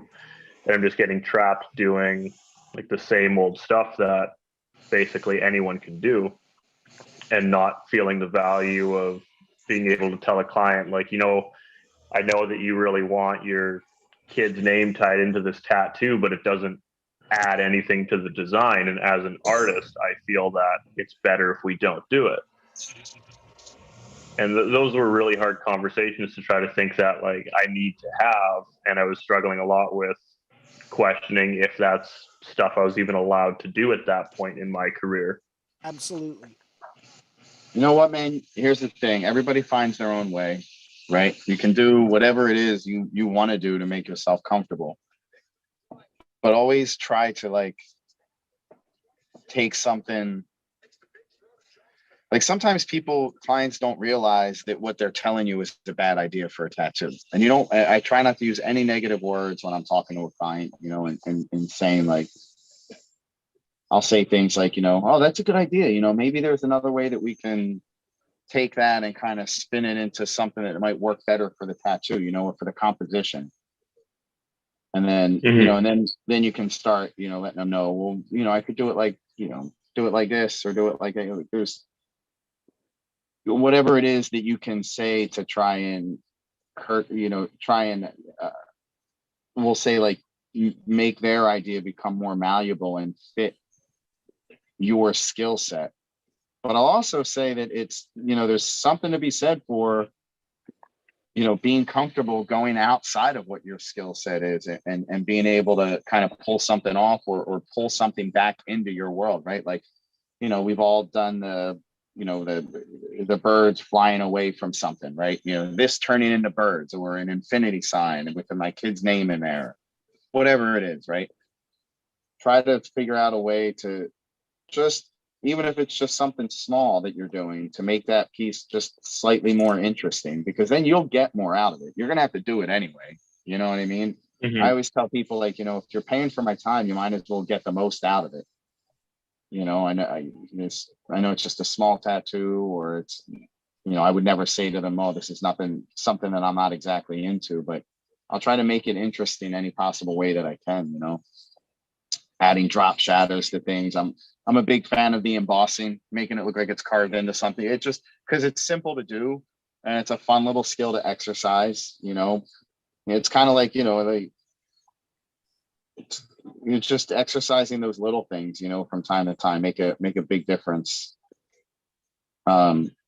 later when you have the opportunity to do something that really showcases your skill set. You know, like I as a tattooer, I never want to have to tell somebody no.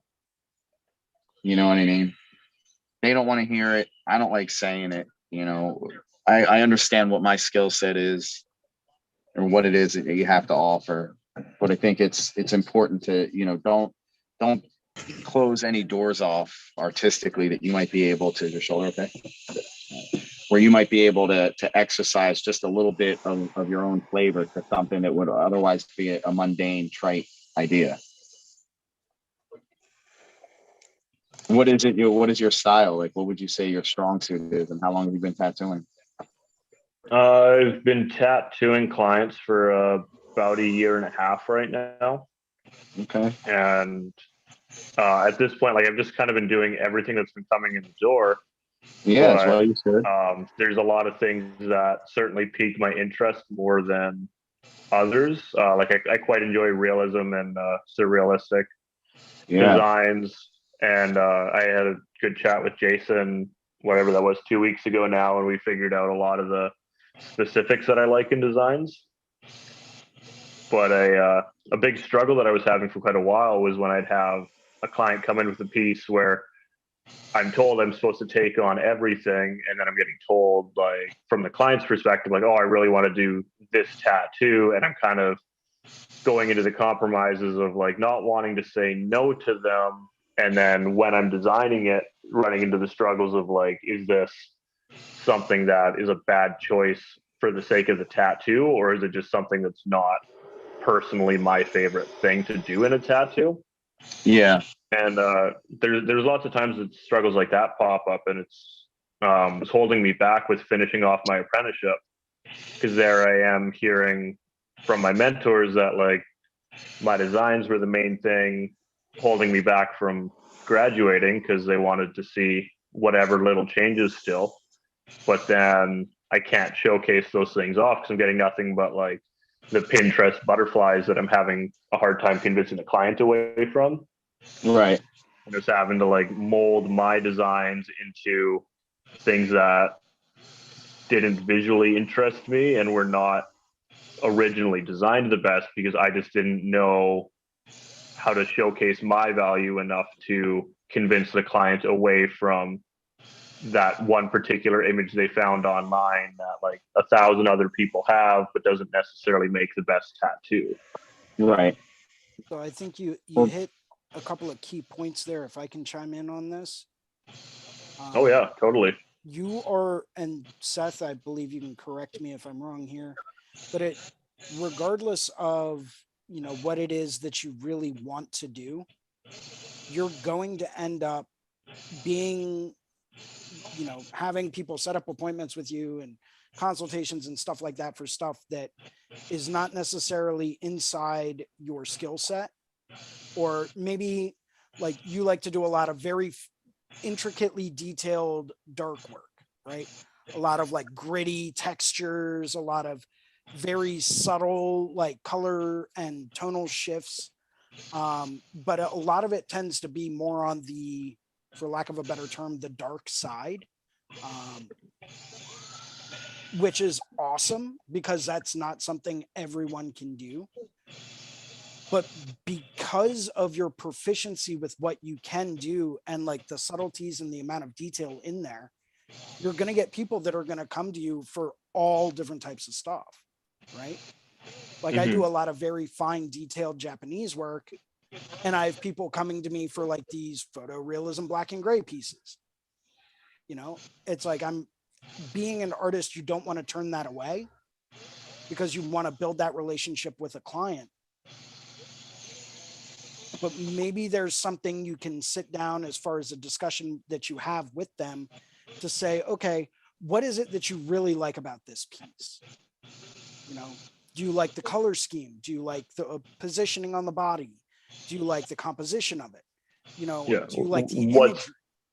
What's drawing you to getting this tattoo of the half butterfly, half flowers that you found on Pinterest? Right. Like, what about it piques your interest? Right. Such a good question, Jason. You know, what is it that draws you to this? What is it that really brings your eye to this, that made you really like this piece? Sometimes, believe it or not, and I've encountered this response from different clients in the past, sometimes it's, oh, well, I really like the colors. And it's like, okay, just because you like the colors in the piece doesn't mean that you want this piece. Like you might like the way that this looks, but if this piece has nothing to do with you and it has nothing to do with whatever motivation that you have behind it, you know, then why do you want this piece? Just because of the colors? Cool. Let's take those colors and we'll put that in something else, right? Or maybe it's a positioning. Maybe it's the concept behind it. Like, oh, well, I really like relaxing on the beach, or, you know, maybe one of my fondest memories of these people is the time that we all went to the beach. It's like, cool. Tell me more about that experience. Yes. You know, Yes. tell me more about why that's such a memorable time for you. Then start picking out different things like, oh, well, when we went to the beach, we stayed at this one place and we went to see a lighthouse one day. Cool. What's the lighthouse? Which lighthouse? There you go. Yeah. Right. Yeah. Okay, great. Awesome. Now we're moving in a direction. Oh, well, my uncle built this sandcastle. Cool. Do you have a picture of the sandcastle by any chance? Yes. You know, start focusing in on different aspects and different elements from that triggered memory. And you would be surprised at how much you can develop an idea that's not only going to mean more to them, but it's going to allow you to have a little bit more artistic creativity. Now, granted, Well, like, throwing in like a biomech skull in there might not exactly have the right connotations, but you know, you can still try to move in that kind of a direction. Yeah, you know, wait for that stuff. But you know, it's a good point. You know, you say, well, the biomech skull might not be good, but let's say, just for example, I'm just going off of what you said, and it's so important. I mean, what you just said should be like a golden rule in tattooing and dealing with clients and understanding what it is that they're asking for. Is that sometimes you have to have that conversation, not because not because you need to make an emotional connection with a tattoo, or that your client needs you to feel emotionally involved in the piece. It's so that you can try to make it so that they're getting the best out of you also. Right. And like, you know, you're into doing textures and stuff like that. All right, well, maybe the rocks at the bottom of the lighthouse you can apply some of that 3D texturing that you're so into, or that you would otherwise use for biomech stuff, or the sandcastle, you know, making sure all those little windows in it are carved out the right way. And maybe there's a shovel in the sand that has a cast shadow that, you know, you understand how light behaves and wraps around things. Now you can make that thing look like it's actually sitting there. You know what I mean? Stuff like that. But that's why, like, you know, a lot of people miss out on opportunities. They're just like, no, I'm not going to do that. And I'm like, there's a golden opportunity to be able to figure something out. Perfect example is here at this shop. It was going back a few months. The owner of the shop here is one of the best drawers that I know. He can draw anything, you know, but he was struggling with this one idea, and I ended up working with the client, and I was able to make something happen. He just, the artist here, wasn't able to see it the same way that I was, but I think it came from, raise that up. It came from just having a conversation with the guy, you know what I mean? And trying to take his idea and manipulate it a little bit into something that I knew that I would be familiar with.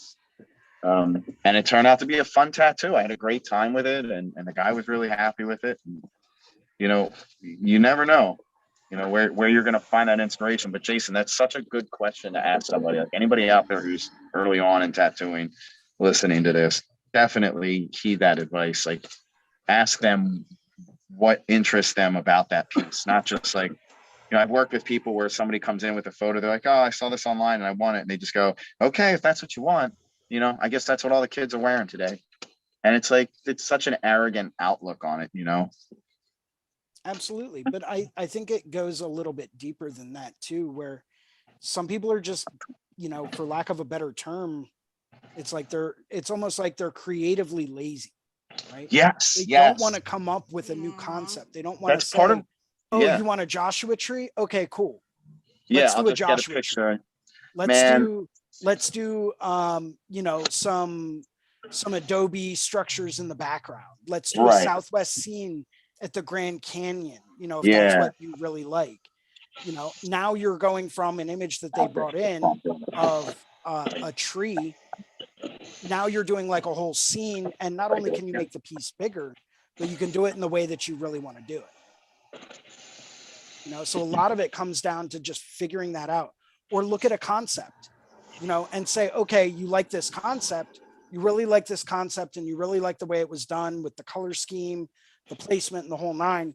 Cool. You want 2 beach chairs on a beach? I'll draw you 2 beach chairs on a beach. It's not going to be this image, but I can do that. Right. And I'm going to make it my own. Maybe you throw in a sandcastle in there.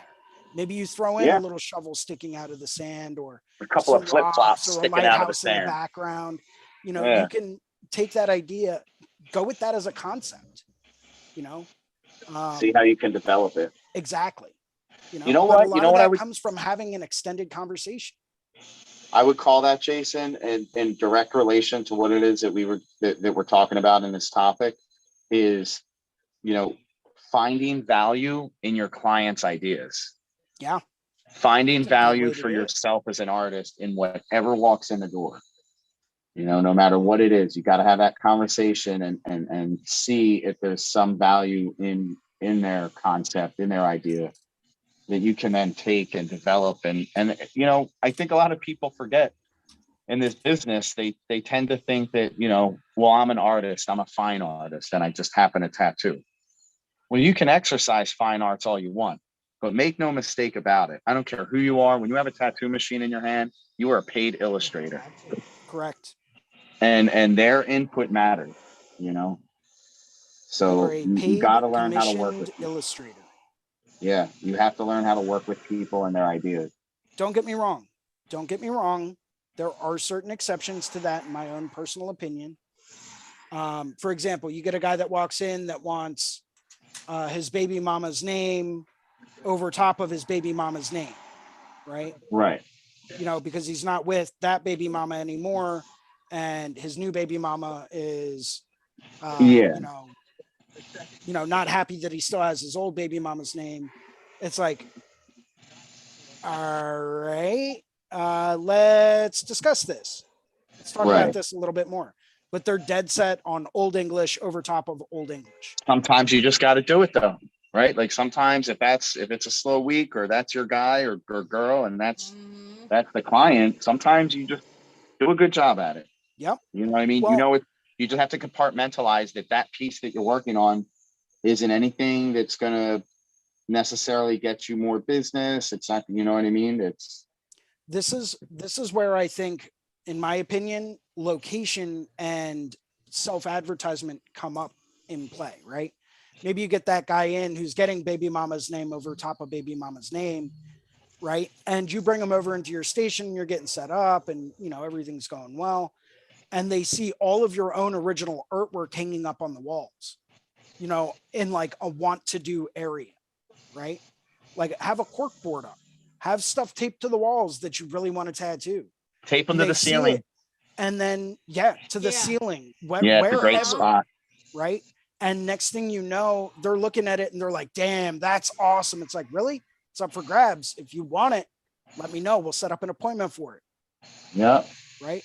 A lot of it's about self-advertisement. I have, in my station alone, out of all of the pictures I have hanging up, I think all but 2 of them are things that I've done, drawn, and painted that I want to tattoo. You know, and that's self-advertisement. That's putting it out there to say, oh, you really like this hammerhead shark I painted? Awesome. It's up for grabs. Let's do it on you. Right? Doesn't matter what they came in for. This is my chance to sell them on something I really want to do. And you might still have to do that other tattoo before they come back for the one that you want to do. But right. That's where, you know, making sure that you're a professional and that you're handling what comes in when it comes in, you know, and doing it to the best of your ability. You know, sometimes you just got to do that name, but you got to make sure it's the freshest name on the block, right? Like, right. Yep. Pull out your BJ Bet skills with it. Right. But that's where, like, I find that really advertising your own artistic style and skill really comes into play. Yeah. You know, because that's your chance to sit down and you have their undivided attention. You know, for however long it takes for you to do that tattoo. Talk to them, sell them on stuff. Be like, you know, listen, this is a little bit outside what I normally do. I'm happy to do it for you. But like, you know, take a look around at some of the stuff hanging up on the walls. If you see anything that piques your interest, let me know. You know, maybe we'll do this, you know, on your neck, and then we'll do something like this on your half sleeve that could really complement what you're getting done now. on your neck. I like how you just assume that the name is on the neck. I say that only from past personal experience. This past week. I know, man. So it's There's like, so many neck names going around Delco right now. dude, it's bad. It's bad. I just had a So- guy hit me up the other day. He wants Playboy Bunny smoking a blunt tattooed, probably 6 inches tall on the side of his neck. Wow. I'm like, all right, I'll do that. But like, let's do some like, let's make it look different. Not just like this tribal black image that you sent me, you know, like, let's find a way to spice it up a little bit. Maybe we'll do the blunt, like realistic, and then we'll have smoke curling in the background, traveling around it. That could be cool.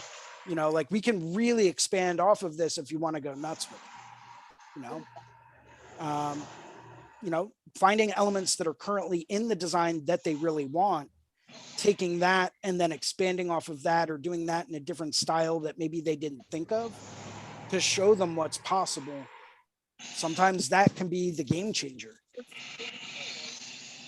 You know, it's not exactly Japanese work that I want to do, but you know what? I'm going to have fun with it, and I'll find a fun way to do it.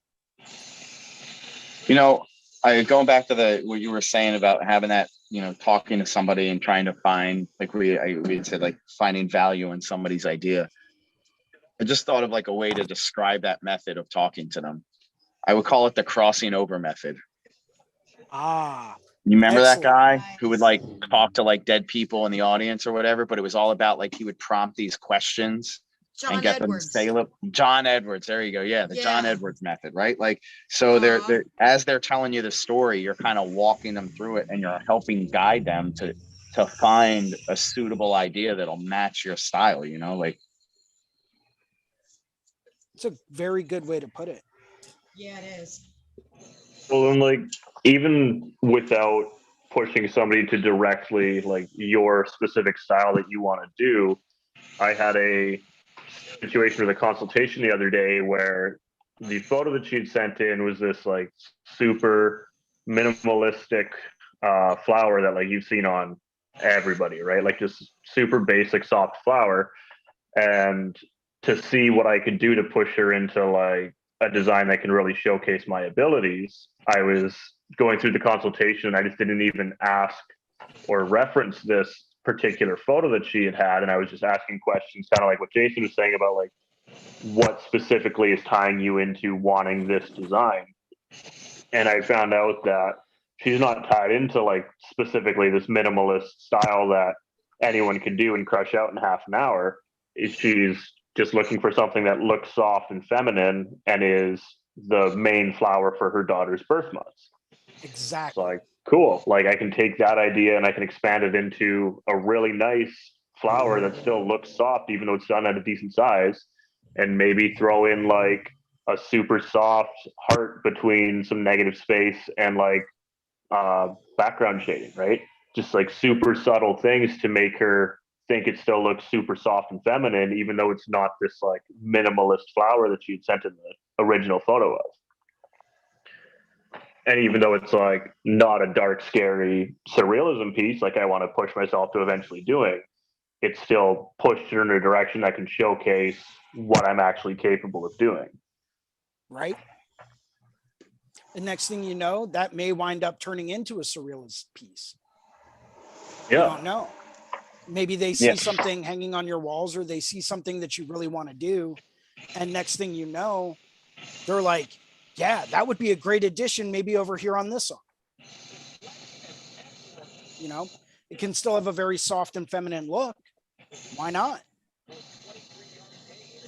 Yeah, like that was something I brought up in the consultation too, because she had mentioned like not wanting to go too big and then talking about it being feminine. I was like, well, just because we go a little bit bigger with the design doesn't make it any less feminine. Like it's all a matter of how you go about creating the design that makes it masculine or feminine, and less so about this particular size of it. Absolutely. Absolutely. 100%. That is an excellent point. You know, a lot of it's in the way that you render things, and, you know, the different types of, say, for example, shapes that are in different types of designs, right? Anytime anyone comes in that wants something soft or feminine from me, very rounded shapes, nothing very jagged, nothing very hard edged or super, jagged with sharp points. Everything's got a very rounded, soft kind of feel. And that automatically gives things a bit more of a softer, feminine kind of feel to it. Someone comes in that wants a rose and they're a dude. Cool. We can do that. And we're going to give it some sharp, pointy petals. We're going to give it some bold, jagged lines. Maybe we'll do some like bug bites coming out of it or some splits in the petals to give it a bit more of like a jagged kind of hard edged feel. Absolutely. You can take anything, any subject matter out there almost and make it a bit harder, a bit more edgy, or a bit softer, a bit more refined, depending on how creative and how much effort you want to put into it, right? Effort's the key word with that one. Yeah, some things are a pain in the ass. There's no getting around it. Some things are just purely a pain in the ass, and you're gonna have to put in a lot more effort to it. I'd say, is it Brandon your name? Is that Chandler. the other guy? With Chandler. Okay, Chandler. I would say that something to keep in mind, to bear in mind with all of those things that you're considering is, I learned a long time ago, like I become more concerned with just doing a good job on whatever's in front of me at the time and less concerned with how I'm going to get the exercise, what it is that I need to. Because I think early on in your career, especially nowadays, you might feel more pressure to like, well, I really want to do this particular thing. And if I don't get an opportunity to do it in this style, when am I ever going to have that opportunity? Just keep doing what you're doing. If you do good work, that'll happen. Those opportunities will present themselves, no doubt. I mean, it's just sometimes it's kind of a slow burn. Well, see, like that was kind of my original approach, was like, just do what comes in the door, and eventually I'll be able to push into doing these specific things that I want to do. But then Correct. I was having a conversation with my mentors about like, what do I need to show you guys to prove that like my rate shouldn't be the cheapest in the area because I'm not doing the worst work in the area? Like, what do I need to do to show you guys that like I've completed my apprenticeship because I've done everything that we've asked before? And then I had found out that a lot of it breaks down to being in regards to my designs. And when I'm doing the breakdown about that, it's like, well, a lot of these designs that aren't looking as good are due to the fact that like I was limiting myself with what I was able to create and felt I had to stick to specific boxes the client was pushing in, rather than asking those good questions about like why specifically the client wants that design. And then when I was really doing like deeper analysis of it and thinking about like why are some of these designs not turning out as good as I think they could, I was thinking about it and realized that like, depending on who you are, and I think everyone does it to some extent, but your personal preferences will affect how a design looks, whether you're conscious of it or not. And a struggle that I was having a lot was like, personally, I'm not a big fan of script in tattoos. Like, it's just not my thing, not something I want to put in my designs, and not something that I see in other designs where I think it looks good a lot of the times. And a struggle that I was having was like creating a design where I thought that I had to throw the script in there because that's what the client wanted. And then I'm sitting and looking at the design and thinking like, is this the best design I can do? No, I think there's ways it can look better. What's the main thing bugging you about it? And it's like, well, I really don't like where that script's there. And then I get to the toss up of like, do I not like it because it's not the best place for it? Or do I not like it because it's not something I enjoy having in my designs? And then it gets into that struggle of trying to figure out like, is that genuinely a bad call for you to do that? Or is it just not your personal taste?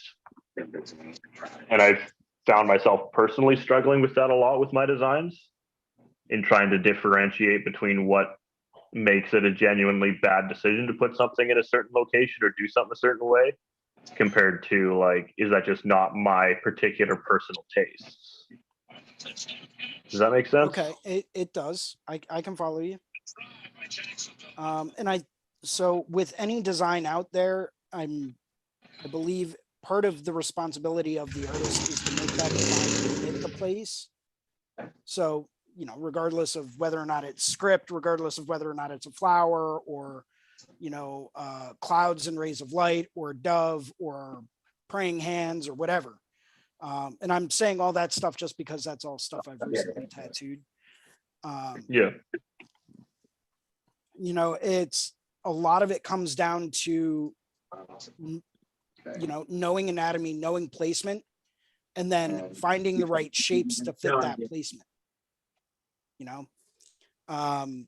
know, for you wouldn't want to put a design that's super wide on an area that's on the front of a shin, right? Oh yeah. Because it's not going to fit the body area.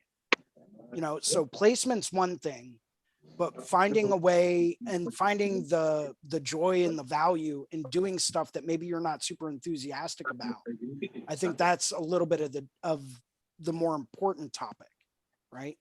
But then also turning around and saying, if you're not a person that enjoys doing script, turn around and ask them, okay, well, why do you want this person's name in there? Yeah. You know who the tattoo is for, you know what's going on, and you know why you're getting it done.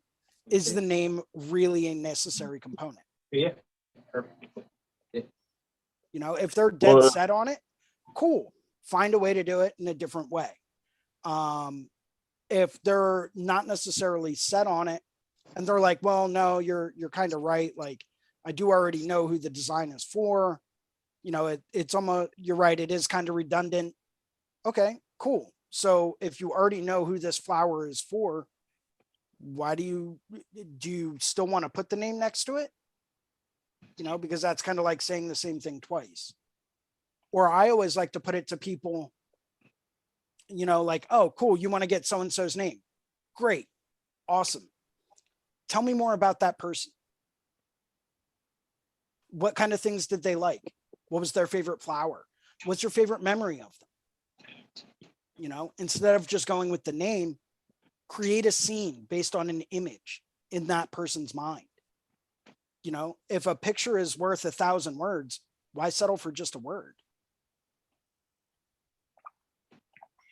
And I think those types of discussions and learning to have those discussions just more often, and the better ways of bringing about those discussions with clients is something I definitely need to learn how to do. And there was a time period for a while there where I was feeling like, this is what the client asked for. How do I make this work? But then I would run into situations where I had to do a good example one from a little while ago was I had to do one of those half sun, half moon designs that like right, everyone's seen, but she was insistent that she wanted it to look like one face.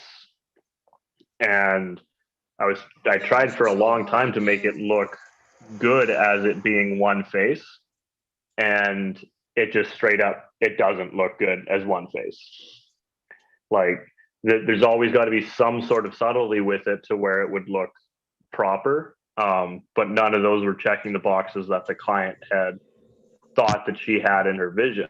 So then it gets into those struggles of like, how do you lead the client away from those in order to make the better design? Or in what cases are you compromising on your designs for the sake of pleasing the client? And I think a lot of those struggles really break down to like knowing your own value as an artist and what you can bring to the table to make those changes or influence those changes. Absolutely. So this reminds me so much of my job, not in tattooing, but in designing. And so I'm sorry if this doesn't apply, but I will I've run into this problem a lot with clients. So with clients that want something specific, they have something in mind. This is what I want my, let's say, just logo or branding to look like, but I know it's wrong because of my experience or my own preferences. And in my experience, what I've done is create two versions. So I'll show them what they're asking for, and then I'll show them what I think is the best way to do it and explain it, like walk them through it. And I don't know if that would apply here because I don't know if it would take too much It time. absolutely does. Yes, it does. It 100%. So I like to call that the, and this is kind of where I picked up on doing that every now and then. And I try to sit down if my primary purpose behind it doesn't really work with that discussion, I will go through and I'll do several versions of the same kind of concept. And I'll go through and I'll develop those to the point that I can say, okay, this is what's going to work really, really well and get your point across. And this is, in my opinion, what's going to work the best for you for this decision.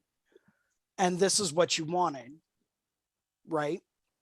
So here's the difference. If you still want what you wanted, okay, but this is going to be much more effective, right? But there was an artist, a tattoo artist named Brandon Bond, who many years ago put out a series of videos called The Whole Enchilada, which, by the way, has absolute gold information in it for any kind of an aspiring artist out there. Go take a look at it. His methodology in how he approaches different clients with their ideas is absolutely priceless. And it goes for design, it goes for consultations. You know, say you have someone that comes in that wants an angel tattoo, right? Cool. His methodology is go through and draw up 3 different angels that are all in the way that you want to do them, right? And then not only are you left, and have them say, cool, which one do you want? Don't give them options. Say, here's 3 angels. These are all drawn up, you know, to your spec. You said you wanted an angel, you wanted it female, you wanted clouds and rays of light. Cool. Here's 3 different versions. Pick one, right? And then you're sitting on top of 2 awesome designs that you also want to tattoo. So the next time someone comes in that says that they want an angel, boom, here's an angel. What do you think? You like it? Cool. Sit down. Let's rock. Now you don't have to draw for that one, right? But it was a way to build up artwork and still give the client what they're looking to get, and still being able to do it in the way that you know is going to be the most proficient for you. So sometimes you have to show people, this is what you want. This is what's going to be the best option. Here you go. Here's your decision. Here's your options available. But that's an excellent point. Thank you, Amanda. And actually, Amanda, I may be reaching out to you because I was talking to Seth earlier about I get pulled into a lot of different directions. Well, I did actually start up a company doing fine art prints for anyone out there that might be interested. But I'm still working on like branding and logos and stuff like that. So Yeah, reach out. Any kind of advice or input would be appreciated. I'd love to help out. Yeah.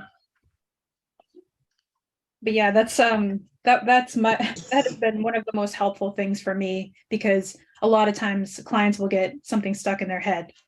You know, in the design world, they're like, I know this is what I want.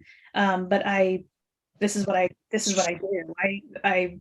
So you have to, and sometimes it's a lot harder to explain it than just to show them and have them look at it and say, wow, I didn't know that it could be like this.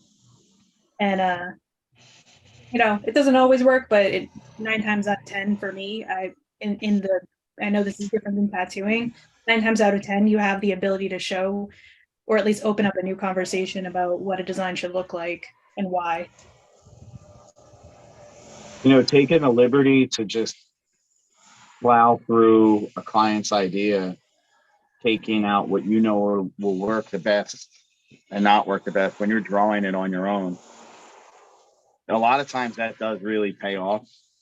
And even when it doesn't, you still have to understand that, like, you can have, like, we're afforded in this industry time that maybe, you know, Amanda, somebody in your business who doesn't necessarily have that type of of time to get these things done. They have to, they have deadlines they have to meet, especially if they're designing a logo for a company or they, marketing material or something like that. It's a rare occasion where somebody's like, look, I'm I need to get this done. And here's why, as far as a tattoo, we have time, so if you have your consultation with the client, you feel like you kind of have an idea of what it is that they want. They're trusting in the conversation that you had with them, and that you're going to be able to, come up with something on your own that would, using their information, that would make a good tattoo. Sometimes you just gotta roll with it and know that, if you present it to me, and we've talked about this before, Jason, on this podcast, is confidence goes a long way. Being confident when you're talking to clients, being confident in your skill set, confident that what makes a good tattoo and what makes a not so good tattoo. Like I heard you talking about placement earlier. Sometimes, no matter how well done the tattoo is, if it's placed awkwardly on the body, it's just something's always going to look a little off with it. Whenever I see a tattoo that faces the wrong way, it irritates me so bad. I'm like, it's like using your turn signal when you're driving. It's the easiest thing to do. Just reverse the design. I want this on my left leg instead. People just put it on there, the girl's head facing backwards. I'm like, what are you doing? Like, it's so easy to and that's where you mentioned earlier, sometimes there's just laziness involved with it. But basically just being confident in telling the client, that this is what I came up with. This is why, it's got all your stuff in there. I think it'll make a great tattoo. And sometimes they're like, you know what, I'm just not really feeling X, Y, Z. And sometimes you can fix those things on the fly. Other times you can't. I had a client come in the other day who wanted a portrait of, not necessarily a portrait of his wife, but a likeness, which I'm sure we've all had before. Like that type of a thing sometimes can be tricky. But a likeness of his wife as a Day of the Dead girl with lace hanging over, like her face draped in lace, like on the one side. And he's like, not really sure he wanted the whole face in there. And he definitely, doesn't want it to be a straight up portrait of her, but he wanted it to kind of look like her. And slide over a little bit towards me, but. And so what I did was immediately, and Chandler, you'll dig on this with what you're looking to do with some of your clients. I said, all right, the most interesting thing that he said to me in that whole conversation about what it was that he wanted to do, because I'd done the Day of the Dead before, I've done portraits before. The most interesting thing he said was the word lace, and that he wants a likeness of his wife. And I'm familiar with this client. I've tattooed him before. Okay, well, I'll tell you what, why don't we bring your wife in here? We'll set up a little studio space in the back. I'll take photos. You guys can bring the lace in that you want, and we'll drape it over her face. We'll get photos. So then that way, the reference that I'm using will have accurate shadows of how that lace, the shadows from the lace fall across her face, right? And we took the time to do that. It was a little more labor intensive for sure, but they were willing to do it. He comes in the day for the tattoo, and there were changes that they wanted to make. It looked too much like her. He wanted to change maybe the eyes, or change, maybe the way the mouth was or whatever, which is a tough thing because his wife's right there and she's agreeing to change it. But they're like, it's almost like critiquing her own. She's like, well, I don't like my mouth, so I want it to look differently or whatever. And I have to understand that, okay, well, this is where I remind myself I'm an illustrator. It's a little frustrating. I put an awful lot of time into drawing this thing. But the changes that they want to make, I said, okay, you got me for this time. Let's sit and let's make these changes together. But then we're going to have to reschedule your tattoo. And they're always willing to work through that. They're never ones where they just like, screw this, I'm out of here, because they want the best work too. So if it takes a little more time for them to get it, yeah, they might be a little bummed out they're not getting it at that time. But they're going to appreciate you taking the time to talk through the whole design with them and what you already have drawn up, and figuring out, okay, well, I can make these changes, but I need time to make them. So let's push it back a week or 2 or 3. And when you come in, we'll know already ahead of time that we're going to be on the same page with everything. He came in for the tattoo, looked at the design, and was stoked, had nothing to say about it. It was exactly what he wanted after he made those changes. I felt comfortable having the time to make the changes. and I got to do something I really want to do.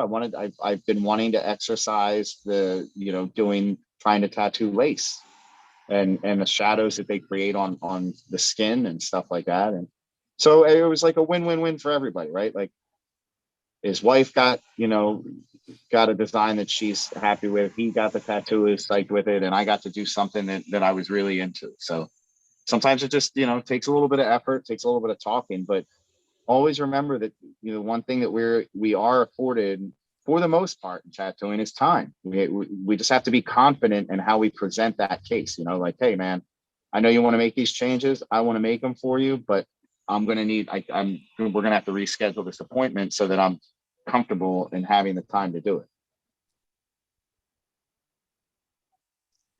Excellent words of advice. Absolutely. Well, on that note, guys, and I hate to do this to everyone, but we do have to end for the day. So I would like to go through and we'll do a quick little shout out portion. I don't know who wants to go first. Well, Seth, I'm going to spotlight you. Go ahead and tell everyone how they can reach out to you. Seth Mushrush. You can reach out to me on find me on Instagram by full name, at Seth Mushrush, spelled exactly how it sounds. And you can email me, mushrushyart@gmail.com, for any appointment inquiries or anything like that. I work at Baker Street Tattoo in Media, Pennsylvania, and also at the Gallery Tattoo Studio in Concord, Massachusetts. So feel free to reach out. Thanks again for having me, Jason. It was a pleasure to meet everybody, and look forward to hearing from you guys in the future. Awesome. Thank you very much. Amber, we'll go to you next. Okay. Amber Morgaine, as always, thank you for hosting. I always get so much great information out of these. Yeah, well, it's My our name pleasure. is- That's My why we name do is this. Amber Morgaine. You can find me on all platforms under Amber Morgaine. Excellent. Thank you so much. Amanda, we'll go to you next. Sure. Yeah, I second what she said. I think this is great. This is my first time here, and I think I learned a lot just listening to you guys. As far as tattoos, I'm obviously still learning. But for design, you can reach me at Amanda Sellers Design on Instagram. Awesome. Thank you. I'm actually going to write that down. It's Sellars. Everybody spells Sellers with the typical kind of thing. SELLARS. ARS. Awesome. And Chandler, we'll go to you.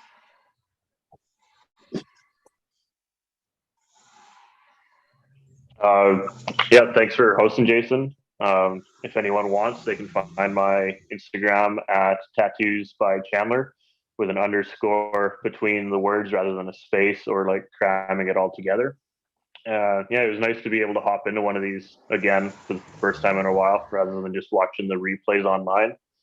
I did try to post that link again on the YouTube, but I don't think it actually will let me post YouTube links on the YouTube chat. Really? So Interesting.